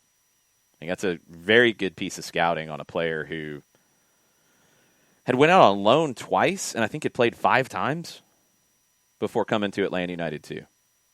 And he could absolutely be the next guy. At 27, getting his break, he could be here for 10 years after that. That's where it could be going. We'll just have to see. It's very early days in making that decision, but you do have to start thinking about it. And I think that, Brad should get a boatload of credit for adjusting stylistically and getting more comfortable in what Gabriel Heinze is looking for, the keeper to do in this system. And I think that, yes, there's that growth curve that we look at, but as the season has progressed, like we were talking about just a little bit ago, Brad has become more and more comfortable about being away from the edge of the 18, getting further out, and being confident with being aggressive and making those plays if there's that break that comes back in transition that he can just quell immediately and send it back. So no, I think Brad should get a boatload of credit for getting adjusted and getting comfortable in this style that he's being asked to do. Burns says Lundgaard's not afraid of having the ball at his feet. Absolutely. He says that's job number 1. Ben has a lot of confidence. He's not cocky. He's not arrogant. He has a lot of confidence, and goalkeepers have to have that. He's got that goalkeeper mentality that, yeah, he can do the job. He's not shaky. Like, I've never gotten that feel from him at all, whether he's been in goal or just speaking with him. He's very confident, and that's a good thing. You have to have that as a goalkeeper. J-Dub says, so in schooling, people think that there's going to be a lost generation due to the setbacks from 2020. Could the same concept apply to kids in sports going forward? Could we see a developmental gap in the coming years? It's possible. I don't think it'll happen for the players who've been in professional environments as much, like the MLS Academy environments, because, I don't know across the board. I don't know how every MLS Academy handled everything during the pandemic, but, we've talked about it. We talked to Tony last summer a couple of times about what the Academy was doing, and they were very forward-thinking in how they would handle the pandemic. And it was tough to get people back in and start, normal training sessions, but they were way, I think, ahead of the curve in terms of keeping the kids engaged at home. I know Matt Lowry, who's now the Academy director, was a very instrumental part of this. And I think, if I remember right, Matt had family who were working in healthcare, maybe CDC or something like that, and was ahead of it in, this is going to be bad. We need to start thinking ahead before the shutdown, before any of that. So they were probably out in front of it. And, they had to do a bunch with Zoom. They had to do a bunch of stuff. But they were able to do that, I think, while others were figuring out what to do. And I think Atlanta was probably ahead of getting guys back in to train at the academy level. So from that side, the pro academy is probably not. Like, I think where it could hurt to a degree is in about 3 years or so, maybe 4 years at like the college level. I think you might see a gap where there's a down year of talent coming in because they missed a key year of development. And I think that 14, 15-year-old year of development as a player is super critical. And where players below the like pro level didn't get that, like guys who are on like Classic 1 or, girls who are on Athena A, I think they might be the ones who get hit the hardest because some of those clubs, they don't have the infrastructure to do what an Atlanta United Academy did with keeping the kids engaged. I think that could be a huge problem. Recruiting, is definitely going to be affected in the short term, but you can bridge that. I think it's going to be the kids when they go into the college age at like 18 in 3-4 years and miss that year of development, like for if you're thinking schooling-wise, you're thinking like a freshman. But from a soccer perspective, that's a huge year. Like if you're younger, if it's under 12, you can bridge that gap. I mean, if the kid was, running around in the backyard with a ball, they're going to be okay. Older than 16, 17, it's going to affect, but it's not going to be quite as influential. I think it's that 14, 15-year-old in 2020 who might miss the most from that year of playing at a high level. I feel like that's the one that it could be it, but we'll have to see. And on the school side of it, I know that's a huge concern. Is you're going, and I think it's going to linger because you're still going to have some disruptions, and you're still going to have then the readjustment for kids to get back to going to school on a regular basis. So it's going to be longer there. I think on the sports side, it might be a blip in about 3-4 years. Yeah, I think that your idea about think of the transitional time from, say, middle school to high school, getting from that, was that 13 or 14? So in that 3 to 4 years, what you're losing in that 13 to 14 year, or 14 to 15, 13 to 15, move that forward. So say 3 years, that's when those individuals are 16 to 18, possibly heading to college. So I think that gap space right there, that middle school to high school transition, I think that's probably that right zone for seeing if there's going to be any kind of a gap. That might be it. Yeah, it feels like that's the area where it could be a real problem. Okay, some other news from around the world today to keep an eye on things. Edson Alvarez of Mexico spoke after the Nations League final with U.S. and Mexico. And he said, it hurts to lose, but hopefully, speaking to the Mexican media, but hopefully they will send a positive message to the fans about our performance. Please rewatch the game. Playing against the USMNT with their current players isn't easy. It's a big shout out from Edson Alvarez. Mexico didn't play badly. And of course, people are going to freak out, overreact, and there's going to be people who are calling for Tata's head because they lost in a final, and that's what happens. And Edson is right. Yeah, they did play well. It isn't an easy game right now with Mexico and the U.S. I think that's a credit to the U.S., and I do still think that Mexico right now is the better team, but that gap's not what it was now that we've seen the U.S. compete toe-to-toe with them. Keep an eye on UEFA and FIFA and Super League and all the madness, because the Swiss Justice Ministry has warned UEFA and FIFA that they cannot sanction Real Madrid, Barcelona, or Juventus in relation to the Super League. This is coming from Cadena Ser in Spain, radio broadcaster, that FIFA and UEFA have both received a letter from the Swiss ministry which informs them that they do not have the capacity to retaliate against the three clubs over the Super League fiasco. The Swiss magistrate has power over FIFA and UEFA. They say that FIFA and UEFA are restricting innovation, preventing other formats, eliminating competition, and limiting consumers' choice by opposing alternatives to their own competitions. A Spanish judge, and this happened really early in the Super League thing, and there were so many things that happened, it might have been lost in the shuffle. A Spanish judge, I want to say a day after this had been announced, because the Super League went out in front of this trying to get this sorted out. A Spanish judge had brought the matter to an EU Court of Justice where a question was posed about do UEFA and FIFA have a monopoly on the sport. Like, the Super League went forward in one area because I think of the Spanish judge who had said, yeah, they can't punish you for this. You're not going to be sued for this. You're going to be okay. So they went forward.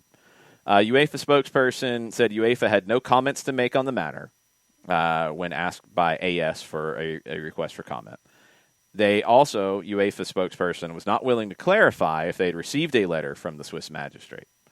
Of course, Alexander Ceferin, president of UEFA, still is holding the same stance. He's been critical of these three teams. There has been a disciplinary file opened. Who knows? It's going to go on their permanent record. Jeez. Process is underway. Verdict could be reached in the next few days. I wonder what they end up doing. I'll be curious to see. Stuff coming into the Euros. Donny van de Beek has been training and playing using painkillers at Manchester United for weeks. Dutch national team doctor Edwin Godhart ruled him out of the Euros after consulting with him. There's a chance that the injury that he's been dealing with has worsened. So no Donny van de Beek at the Euros for Frank de Boer's Netherlands. According to Record in Portugal, their national team players are fully vaccinated. That process started back in May. And their coach, Fernando Santos, he said, I'm taking a suitcase for a month to the Euro. So he's expecting to be all the way to the final. And he's taking tobacco, too. Oh. I mean. Isn't that going to get, when they open the suitcase, isn't that going to get confiscated maybe? It's tobacco. I don't think it's illegal. I don't know. Just any kind of substance coming into the country. I don't know. I don't know how that's going to work. I'm not up on my EU travel. Spain, Sergio Busquets tested positive. Maybe they should have done what Portugal did and started this process back in May. They didn't. The Spanish football squad's players will get a vaccine shot tomorrow, less than a week before their opening Euro 2020 match. That's according to the sports minister. Good for them, I guess. I mean, they probably should have been thinking ahead, but... Yeah.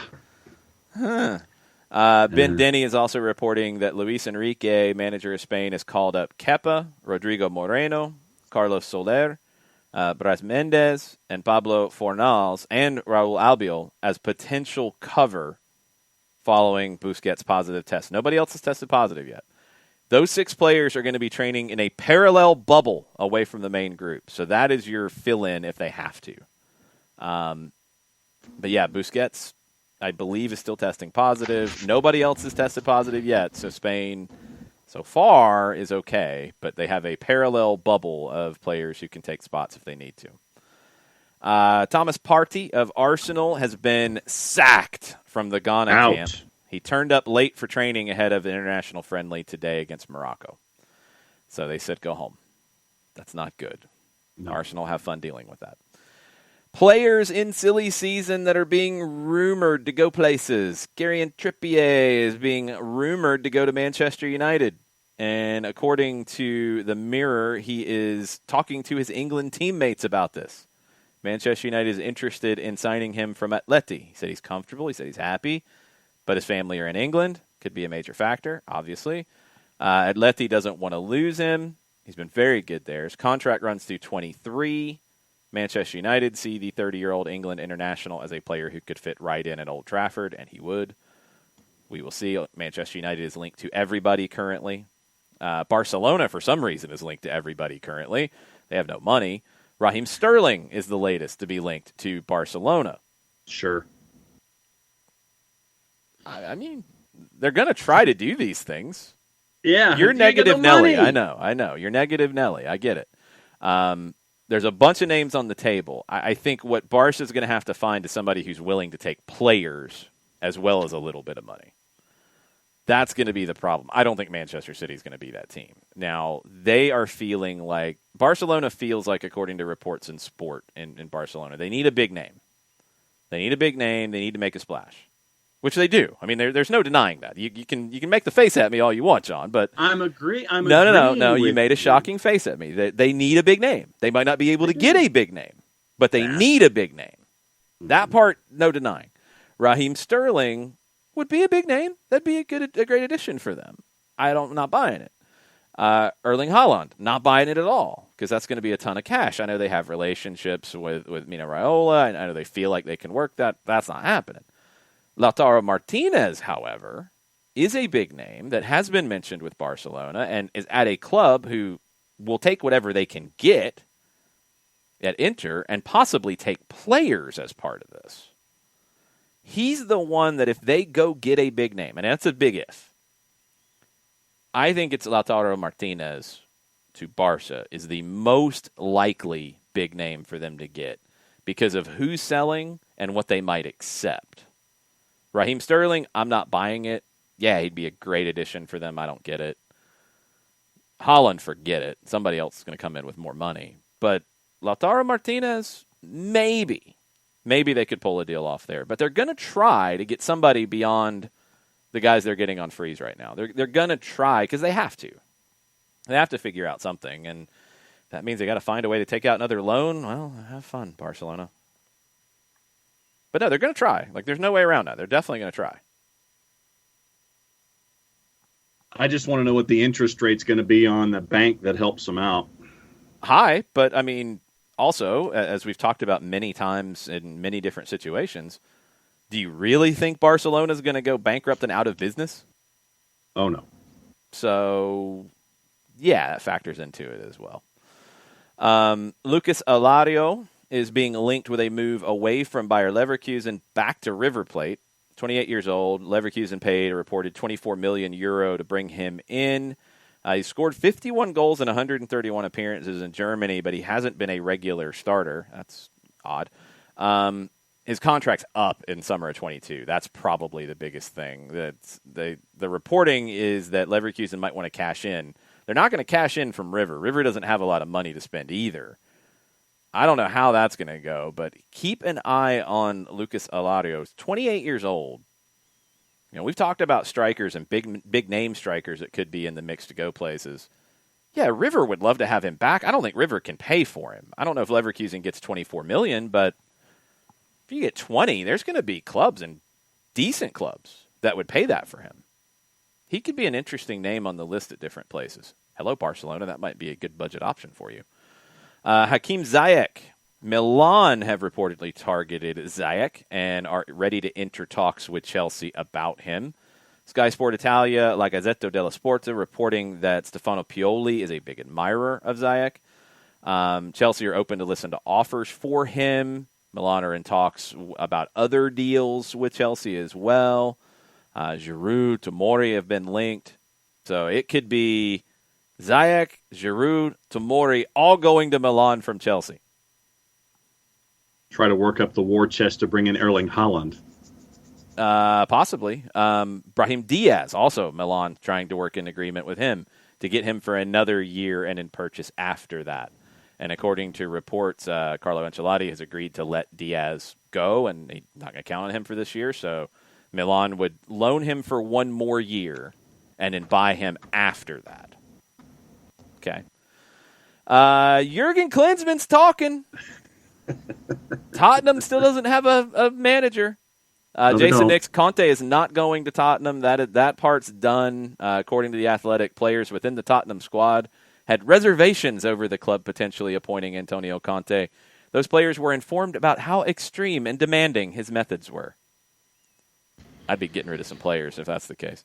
That's ridiculous. But Jurgen Klinsmann, he's still talking. Marca had a story about this. He admitted to ESPN that Jurgen Klinsmann said he admitted this. He has had talks with Daniel Levy about taking over. Oh, okay. So then to me, is that just Clinzy calling up Daniel Levy? Hey, Daniel, I'm out here. I'm interested. That technically is him saying he's in talks. Yes. That's just him picking up the phone and saying, "I'm out here if you need me." That's what that means to me. It could be. He also is quoted as saying on ESPN, "Tottenham is Tottenham." That part's accurate. "You would always listen to an offer from them, and for me, Tottenham means a lot more." Didn't really say he had an offer. He said he would listen to an offer. Yeah. Said he's had talks. Those talks might be minimal. Thanks for calling, Clinzy. I'll catch up with you later. Will is yelling, "Klinsmann needs to be ignored. If Spurs get an old G&T coach, it needs to be Yogi Löw." That'd be interesting. Yeah. Jason Nick says, "Oh, I so want to see Klinsmann burn down that new London stadium. Oh, so glorious." Man, harsh. Eric Ten Hag's name has come up, Sean Vergara. When you say who, you need to look at Ajax because he's done a very, very good job at Ajax. That would be a great hire for Tottenham. If they get Eric Ten Hag, that would be a great, great hire. That is a good name for them since they're not going to go get our cigarette chain-smoking friend Maurizio Sarri. Looks like he's going to Lazio, although it still hasn't been announced yet. Tottenham getting Ten Hag would be a really good hire. They're not going to have the guts to go get Marcelo Gallardo or Hernan Crespo out of Sao Paulo or somebody like that. Ten Hag would be a really, really good hire. I would like that a lot if I was a Spurs fan. So that's the one they need to do. J-Dub, people call Clinzy all the time. Like it's not a pet name. Like that's just a common nickname for him. I think who was it? I was talking to a group. This was years ago at one of the soccer conventions. A good friend of mine has done a lot of work with German agencies and clubs and tours and stuff. And we were talking to some German coaches, and what did they call him? Smiley Clinzy or something. It was very funny. I was dying laughing about it. They were not big fans of Jurgen Klinsmann off the field. On the field, big fan of his game. Big fan of him as a player. Off the field, not so much. Sean Vergara apparently is in agreement there. Yes. Don't go slap anybody in the face, Sean Vergara. That could be a problem. Yeah. Nuno Espirito Santo is being linked with advanced talks with Crystal Palace. Woohoo! Yay! And an appointment is close. He's emerging as Palace's number one target. I'm sure he'll have lots of players following with him. Steve Parrish won't have to worry about we're trying to get any players. Yeah, they will be extremely ordinary again. Yay! Good job. Let's go back to Inter real quick.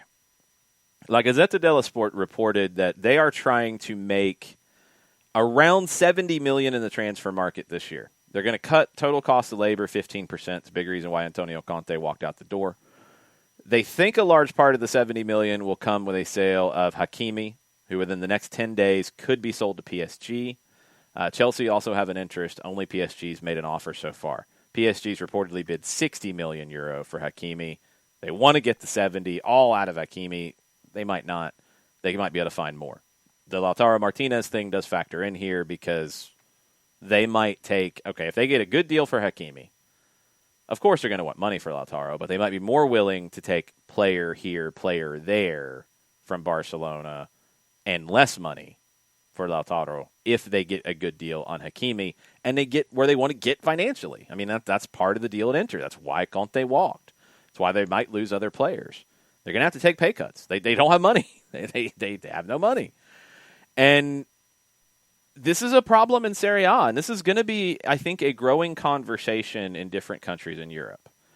Tommaso Giulini, the president of Cagliari, he says the system is collapsing super indebted Serie A clubs who have no guarantees that stadiums will reopen in August. That last part's key. When all this started, it was play behind closed doors, short period of time, get fans back in the stands, it'll make the financials work. A whole season and a few months from a previous season, no fans. These clubs cannot do another year or few months or whatever of no fans. And I don't think they've planned for it. I don't think they planned for a whole season to be behind closed doors. But some have been able to find a way. Giulini pointed his finger at the president of the Italian Federation, Gabriele Gravina, and claimed that he should be more concerned about the clubs in Italy. He did an interview with La Repubblica, pointed at the massive loss of revenues and the lack of support from the government. Giulini said, the system is collapsing. We have not been considered in the reparations, and we have no guarantees as to when the stadiums will reopen. We should have the courage to not take to the pitch in the first game of the championship. It is not possible that we are not allowed to play football. There's a risk of losing serious entrepreneurs who put down money and passion, but who don't see any support from the government and have no guarantees that the stadiums will reopen in August. We have not received support in the face of huge losses. We have 300,000 employees, 30 million fans. Serie A guarantees tax revenues of €1 billion. Losses from ticketing revenues are more than 50% of last season's losses. Gravina's main concern should be to reopen Serie A stadiums rather than what the national team will do at the European Championship. The clubs are super indebted, and we also support the lower categories, which I'm assuming are even more indebted. Nick says the Italian government can't afford to subsidize clubs. They're going to have to figure this thing out with the attendance, and I think that's what Giulini's really getting at here is we don't have a plan for when people are going to be back in stadiums. We can't proceed without that. And, I mean, I don't disagree with him. I don't disagree with him at all. But they've got to figure something out. I mean, if the Italian government can't afford to subsidize them, Nick, I get that. I understand that. But they're going to have to figure that out. If that means delaying the start of the Serie A, I mean, yeah, that's what they're going to have to do. Like, they've got to figure this out because these clubs, a lot of them, are not going to be able to continue playing behind closed doors. They just can't. I just don't see it. I see you have a report from England, John, that Sean Dyche is poised to sign a new deal at Burnley. Yeah, exactly. But I mean, right now, I mean, Sean Dyche has been the manager that has understood Burnley's finances or lack thereof, even with the new owners that are in place. And right now, they want to keep him in so he can continue to navigate those waters as best he can. Because there are 4. Yeah, I know. So there are 4 openings. Looks like Nuno could be heading to Crystal Palace. Sean Dyche re-upping at Burnley, which would leave us with Spurs and Everton after that. That's my thoughts. Pretty much. Nick says Italy has a choice. Open up and risk another outbreak. They've been slow on the vaccine distribution, or watch as numerous clubs go under. Is there any kind of an in-between with the small openings of stadiums, at least getting something in the door and at least getting some revenue in the door while the vaccines roll out? Is there any kind of a process, even if they delay the start of the season a month? And I know that's not what they want to do, but is there anything they can do along these lines? Can they maybe go back to the well on selling a portion of their broadcast rights? Maybe they can't. Maybe that's all been done now. That Juventus sounded like they were very heavily involved in not cooperating in because they were going to do the Super League and then kind of screwed everybody else over. There's got to be something in between, Nick. I don't know what it is, but there's got to be something.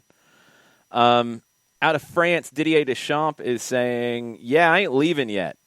He suggested he could stay around after the World Cup.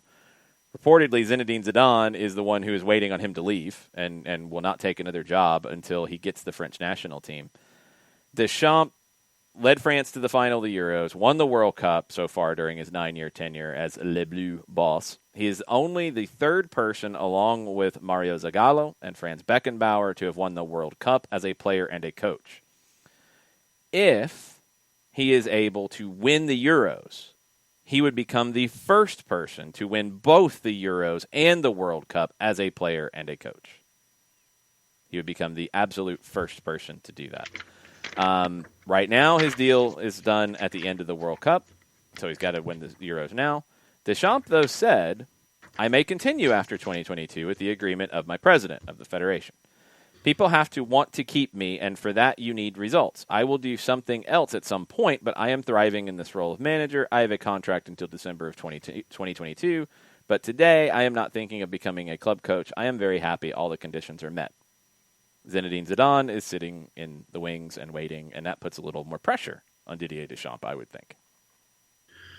Do you believe in supercomputers predicting results? Not exactly, but it's interesting to see what they have to say. Sport Radar's innovative simulated reality solution has already figured out how Euro 2020 is going to finish. I think it's really hard to do that right now with COVID possibilities and obviously the usual stuff of injuries and loss of form or whatever. But what did they have to say? Outsiders Czech Republic are tipped to triumph this summer, defeating Denmark in the Euro 2020 final. Say that again. Outsiders Czech Republic are tipped to triumph this summer, defeating Denmark in the Euro 2020 final next month. A supercomputer did that. Yep. Sport Radar's innovative simulated reality solution. Was it running Windows 98? Probably. Let's see. I'm going through. This is from our friends at the Daily Mirror. On the England front, it's predicted that Gareth Southgate's side win all 3 group games. Opener with Croatia ends 5-2, beating Scotland 1-0, and then beating the Czech Republic 2-1 in their final group game. Okay. England are then, according to the supercomputer, then set to down France 3-1 at the round of 16 before beating Poland 3-2 in the quarters. Then they go down to the Danes in the last 4 stage. The Czechs' run to the finals is set to include multiple shock results as they beat Spain, Germany, and Portugal on their way to the final. Okay. So that is according to the Sport Radar's supercomputery project that is referred to as the simulated reality solution. I think it did a bunch of that. Probably. Yeah. Kind of like they used my computer here in Office HD. Yes, and you were operating it, and that's what came out. Good grief. I'm not buying that. Please don't go and expect juice boxes to work out with that. Please don't do that. One other bit of news in this region, Ignacio Ambriz, formerly of Club León, appears to be the next full-time manager of Costa Rica. They were with an interim manager in Nations League. They finished 4th. Now they got a Gold Cup. They got World Cup qualifying. They've got an older team. He's got a lot of work if he takes it. But Ignacio Ambriz, who did very well at Club León, is expected to be the next guy at Costa Rica. And they're in a weird spot. I mean, as much as Keylor Navas is being disrespected by PSG, he is 34. He's got another cycle in him for this World Cup. Brian Ruiz, it's a stretch. They do have some young talent coming through, but it feels like their influential guys are either over 30 or under 22. And that's a tough spot to be in. So very curious about Ambriz and how he does in this situation. But keep an eye on that hire getting done. We've talked about it a lot. Tonight, CONCACAF Thunderdome as we finish out the first phase of CONCACAF World Cup qualifying for 2022 World Cup. 3 rounds. This is round 1 that finishes out tonight. 5 spots are up for grabs out of 6 in the round 2 playoff. All comes down to games today. All of those spots that are up for grabs are teams playing one another, which is amazing. Good job, CONCACAF. You're not getting like 2 teams that are fighting it out playing like dead rubber games against teams that are eliminated, and it's going to be like one team up 10-0, the other team's trying to win 12-0, so they pass them on goal difference. We don't have that, luckily. It's very simple. El Salvador, Antigua and Barbuda. El Salvador goes through with a draw or a win. Antigua and Barbuda need to win. Canada and Suriname. Canada goes through with a win or a draw. Suriname has to win. Curacao and Guatemala. Curacao goes through with a win or a draw. Guatemala has to win. Panama and the Dominican Republic. Panama goes through with the win or draw. The Dominican Republic has to win. Haiti and Nicaragua. Haiti goes through with the win or draw. Nicaragua has to win. St. Kitts and Nevis, they're already through. They're good. 5 games. One will happen at 5 o'clock today. That one will be earlier. But The others will be between 8 and 9 o'clock kickoffs, and we will be doing the watch-along. All of them are on Paramount+. I think one is at least on Universo, Telemundo Universo as well, if you want it in Spanish. But all are on Paramount+. But yeah, 4 games tonight. 3 of them start at 9 o'clock. One starts at 8. We're going to start at 8 o'clock with the watch-along. It will be ridiculousness in the lower regions of CONCACAF with craziness. El Salvador hosting Antigua and Barbuda. Canada and Suriname is being played at Toyota Park in Bridgeview, Illinois, because they can't play in Canada. Curacao and Guatemala is being played in Curacao at the Stadion Ergilio Hato. It is in Willemstad, Curacao. 10,000 seats. Largest stadium on the island. Panama hosting the Dominican Republic at the Estadio Nacional Rod Carew in Panama City. Nice. Yes, figured you would like that. And Haiti hosting Nicaragua in Port-au-Prince. Yes, these are going to be nuts. So I believe the team that needs the draw is hosting in all of them. So the road team has to win on the road in the final game to advance. Pretty simple. That's the setup. There's also, tonight, CONMEBOL World Cup qualifiers. You can watch those on Fubo TV. You can also watch those on pay-per-view if you have access to those pay-per-view setups. They get started at 5 o'clock with Ecuador hosting Peru. 6:30, Venezuela hosting Uruguay. 7 o'clock, Colombia hosting Argentina. 8:30, Paraguay hosting Brazil. And at 9:30, Chile hosts Bolivia. The table right now, Brazil and Argentina are in good spots. Ecuador is in a pretty good spot. They're all right now in spots that are going to the World Cup. Paraguay is in a spot to go. They haven't lost, but they haven't only won once. They've drawn 4 times. Uruguay is in the playoff spot. Colombia is on the same number of points, but they're on the outside looking in. Chile, Bolivia, Venezuela, Peru, they all have to start making some moves. There's a bunch of games left. There's 13 games left, but they have to start making some moves before they get buried. We've already seen Colombia change managers. There are reports that Peru could be next with Ricardo Gareca potentially walking away or being asked to walk away. They've lost 4 in a row. Others will happen, too, if Venezuela, Bolivia, Chile don't start rising up the level, or if Uruguay, Paraguay, Ecuador potentially fall. You could see changes. But it looks like Brazil, Argentina, and Ecuador are in good positions so far to get through, and the spot's going to be 4 and 5. 4 goes in, 5 is a playoff. And you are correct. The El Salvador Antigua Barbuda match is on Universo tonight. There we go. That's yes, very good. What's the 5 o'clock game? Is it the Haiti one, I think? I think you are correct. I will double check Yeah, that. hey, I got it. Haiti and Nicaragua is the 5 o'clock. So that'll be done by the time we start. The others are at 8 and 9 o'clock. So get ready for the silliness, because it will be silly. CONCACAF Thunderdome tonight. Anything else on Twitter we need to get to, John? Believe we are officially caught up on the Twitter, sir. Yes, we are. Yeah, the Thunderdome could just be off the rails, because we'll be looking at what's going on in South America, too. There'll be all kinds of things. Other bits of news before we wrap. Maurizio Sarri has reportedly signed his 2-year deal with Lazio, according to La Gazzetta dello Sport. He'll be announced in the next few hours. Very intrigued by this one. Nick Alifi, I would like your thoughts. I know you're in the Twitch pitch. Sarri at Lazio, is this going to work? I really like what Sarri wants to do, so I want to see if he gets the resources to actually do it. I'm very curious. I am intrigued. See if it works. Jermaine Defoe has signed a 1-year extension at Rangers in a player-coach role for our Scottish friends. And we have the results from the top-tier voting as well. Top-tier voting. What are the best tournaments of all time? What are the suggestions? Because we get to make the final tiering. Okay.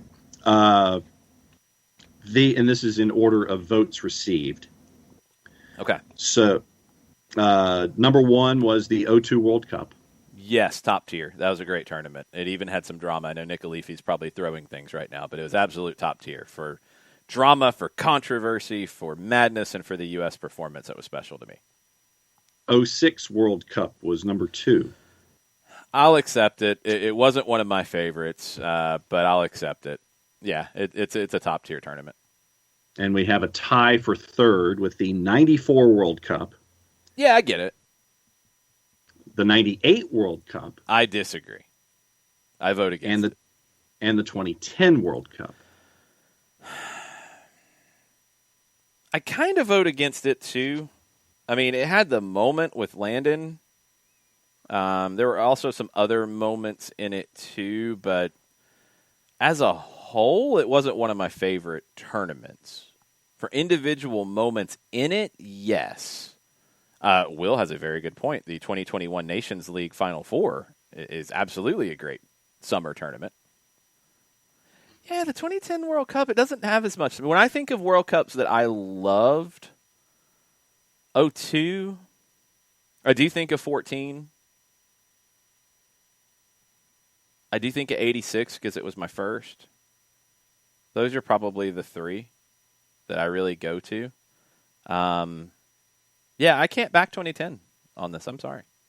And then the other one receiving multiple consideration was another tie between the 78 and 82 World Cups. And those are me watching like movies and documentaries and films. Neither one was really like, I think, well received for beautiful soccer across the board. And again, this is me looking at it later. 82 had more of it. That Brazilian team in 82 was special.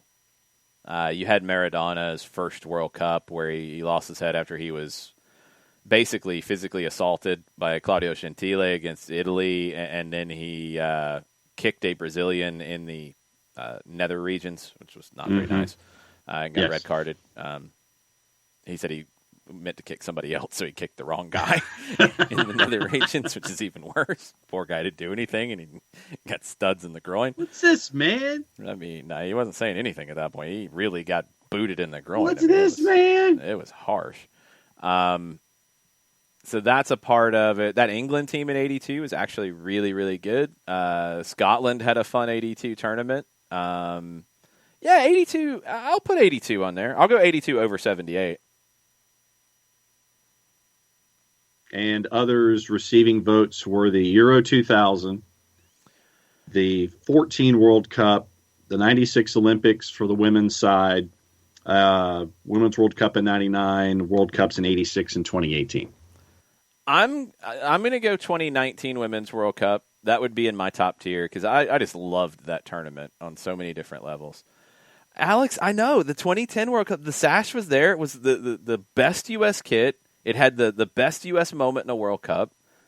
I don't ever really think of that tournament outside of that. I don't know.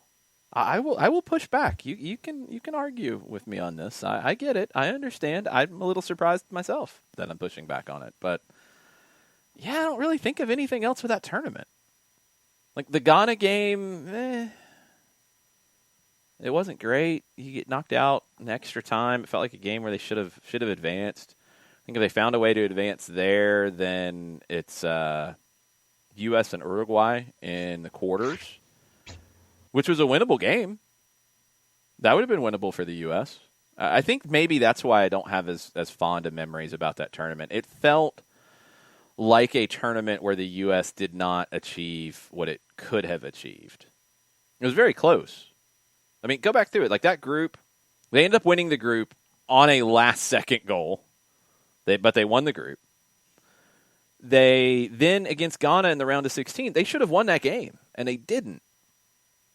Because if they win that game and they get Uruguay in the quarters, that was winnable. I mean, we saw what happened. Luis Suarez has to turn into a goalkeeper without a shirt and without the ability to do so to keep Uruguay alive. Ghana should have beaten Uruguay. You know, for all the talk about, Luis Suarez is a bad guy because he committed a handball, he kept his team alive. He did exactly what he needed to do in that situation. He might not have let the U.S. win that game, Will, but I would have better hope of Landon Donovan converting that penalty than Asamoah Gyan, who put it into the stands, and then they lost the shootout because Ghana should have converted the penalty and won the game. And they didn't. And the U.S. could have won that game and then went into a semifinal with the Netherlands and might have been punted all over the field in that game because De Jong was, in his prepping for the World Cup final where he went full crane kick on, I think it was Iniesta. But, yeah, the U.S. could have been in a World Cup semifinal, I think, rather easily. So maybe that's why I don't like 10. Maybe it feels like a missed opportunity. Maybe that's it. And that Ricky Ricardo says, you can't tell me you don't think about that South Africa-Mexico match.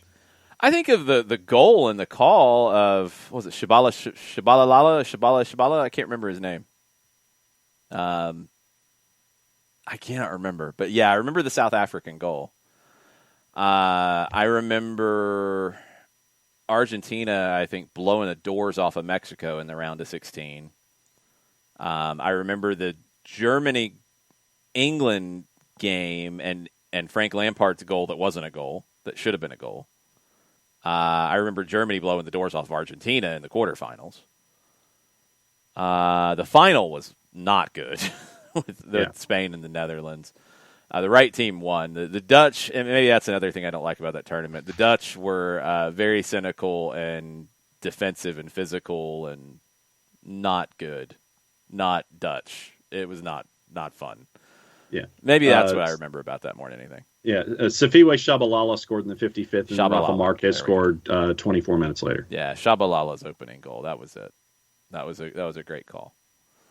Yeah, I mean it was a fun tournament, but I think some of the downers at the end, the U.S. not going as far as I thought they should have, the Dutch punting people, Argentina, even though Maradona was the manager and was hugging everybody as much as he possibly could, he wasn't a very good manager, and they got blown out by Germany. So yeah, it wasn't my favorite. So that's why I'm a little down on 2010. I apologize.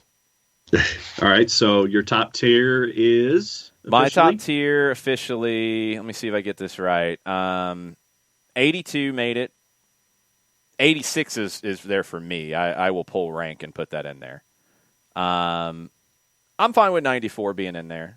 I mean, I don't know. 94 isn't the same for me, but I know it's different for a lot of people. It was great. I didn't get to go to any of the games. I was in high school, and we didn't have any money to go to these games, so I didn't get to go. So maybe why it's not quite as special for me. But 94 needs to be there. I'm good with the 99 Women's World Cup being there. 2002 for sure. 2006, I'll accept being in there. That felt like a big deal, even if my team stunk up the joint for the most part, although they did get into a street fight with Italy, which was fun. And Maxi Rodriguez scored one of the best goals I've ever seen live. His chest and volley against Mexico. And then you had the Zinedine Zidane moment of the headbutt that was amazing. So, yeah, 2006 gets in there. That's fine.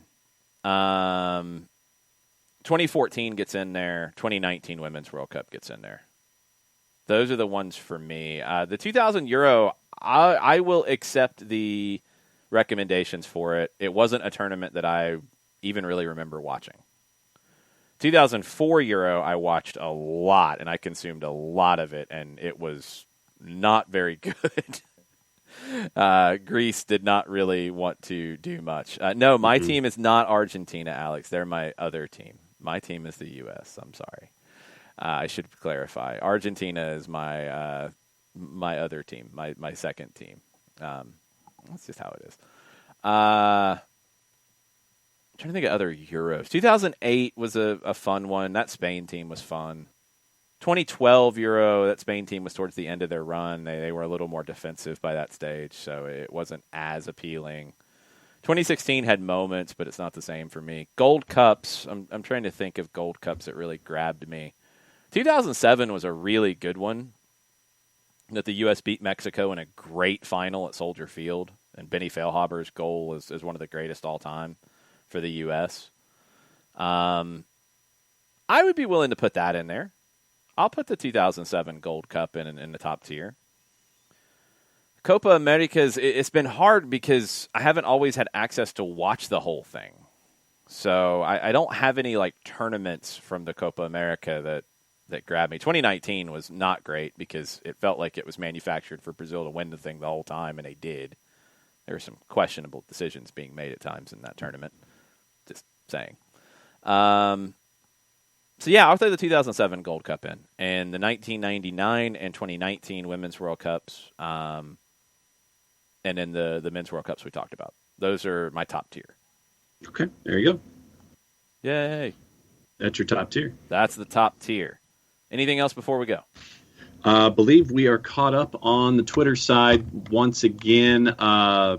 Just a bolo for those who are interested in stuff in the lower divisions. Press conference 1:30 out of Statesboro. Tormenta is having a large announcement, and they are claiming that they are going to Statesboro Club to break more barriers and continue growth of soccer. That's the subhead for the press release for the 1:30 press conference.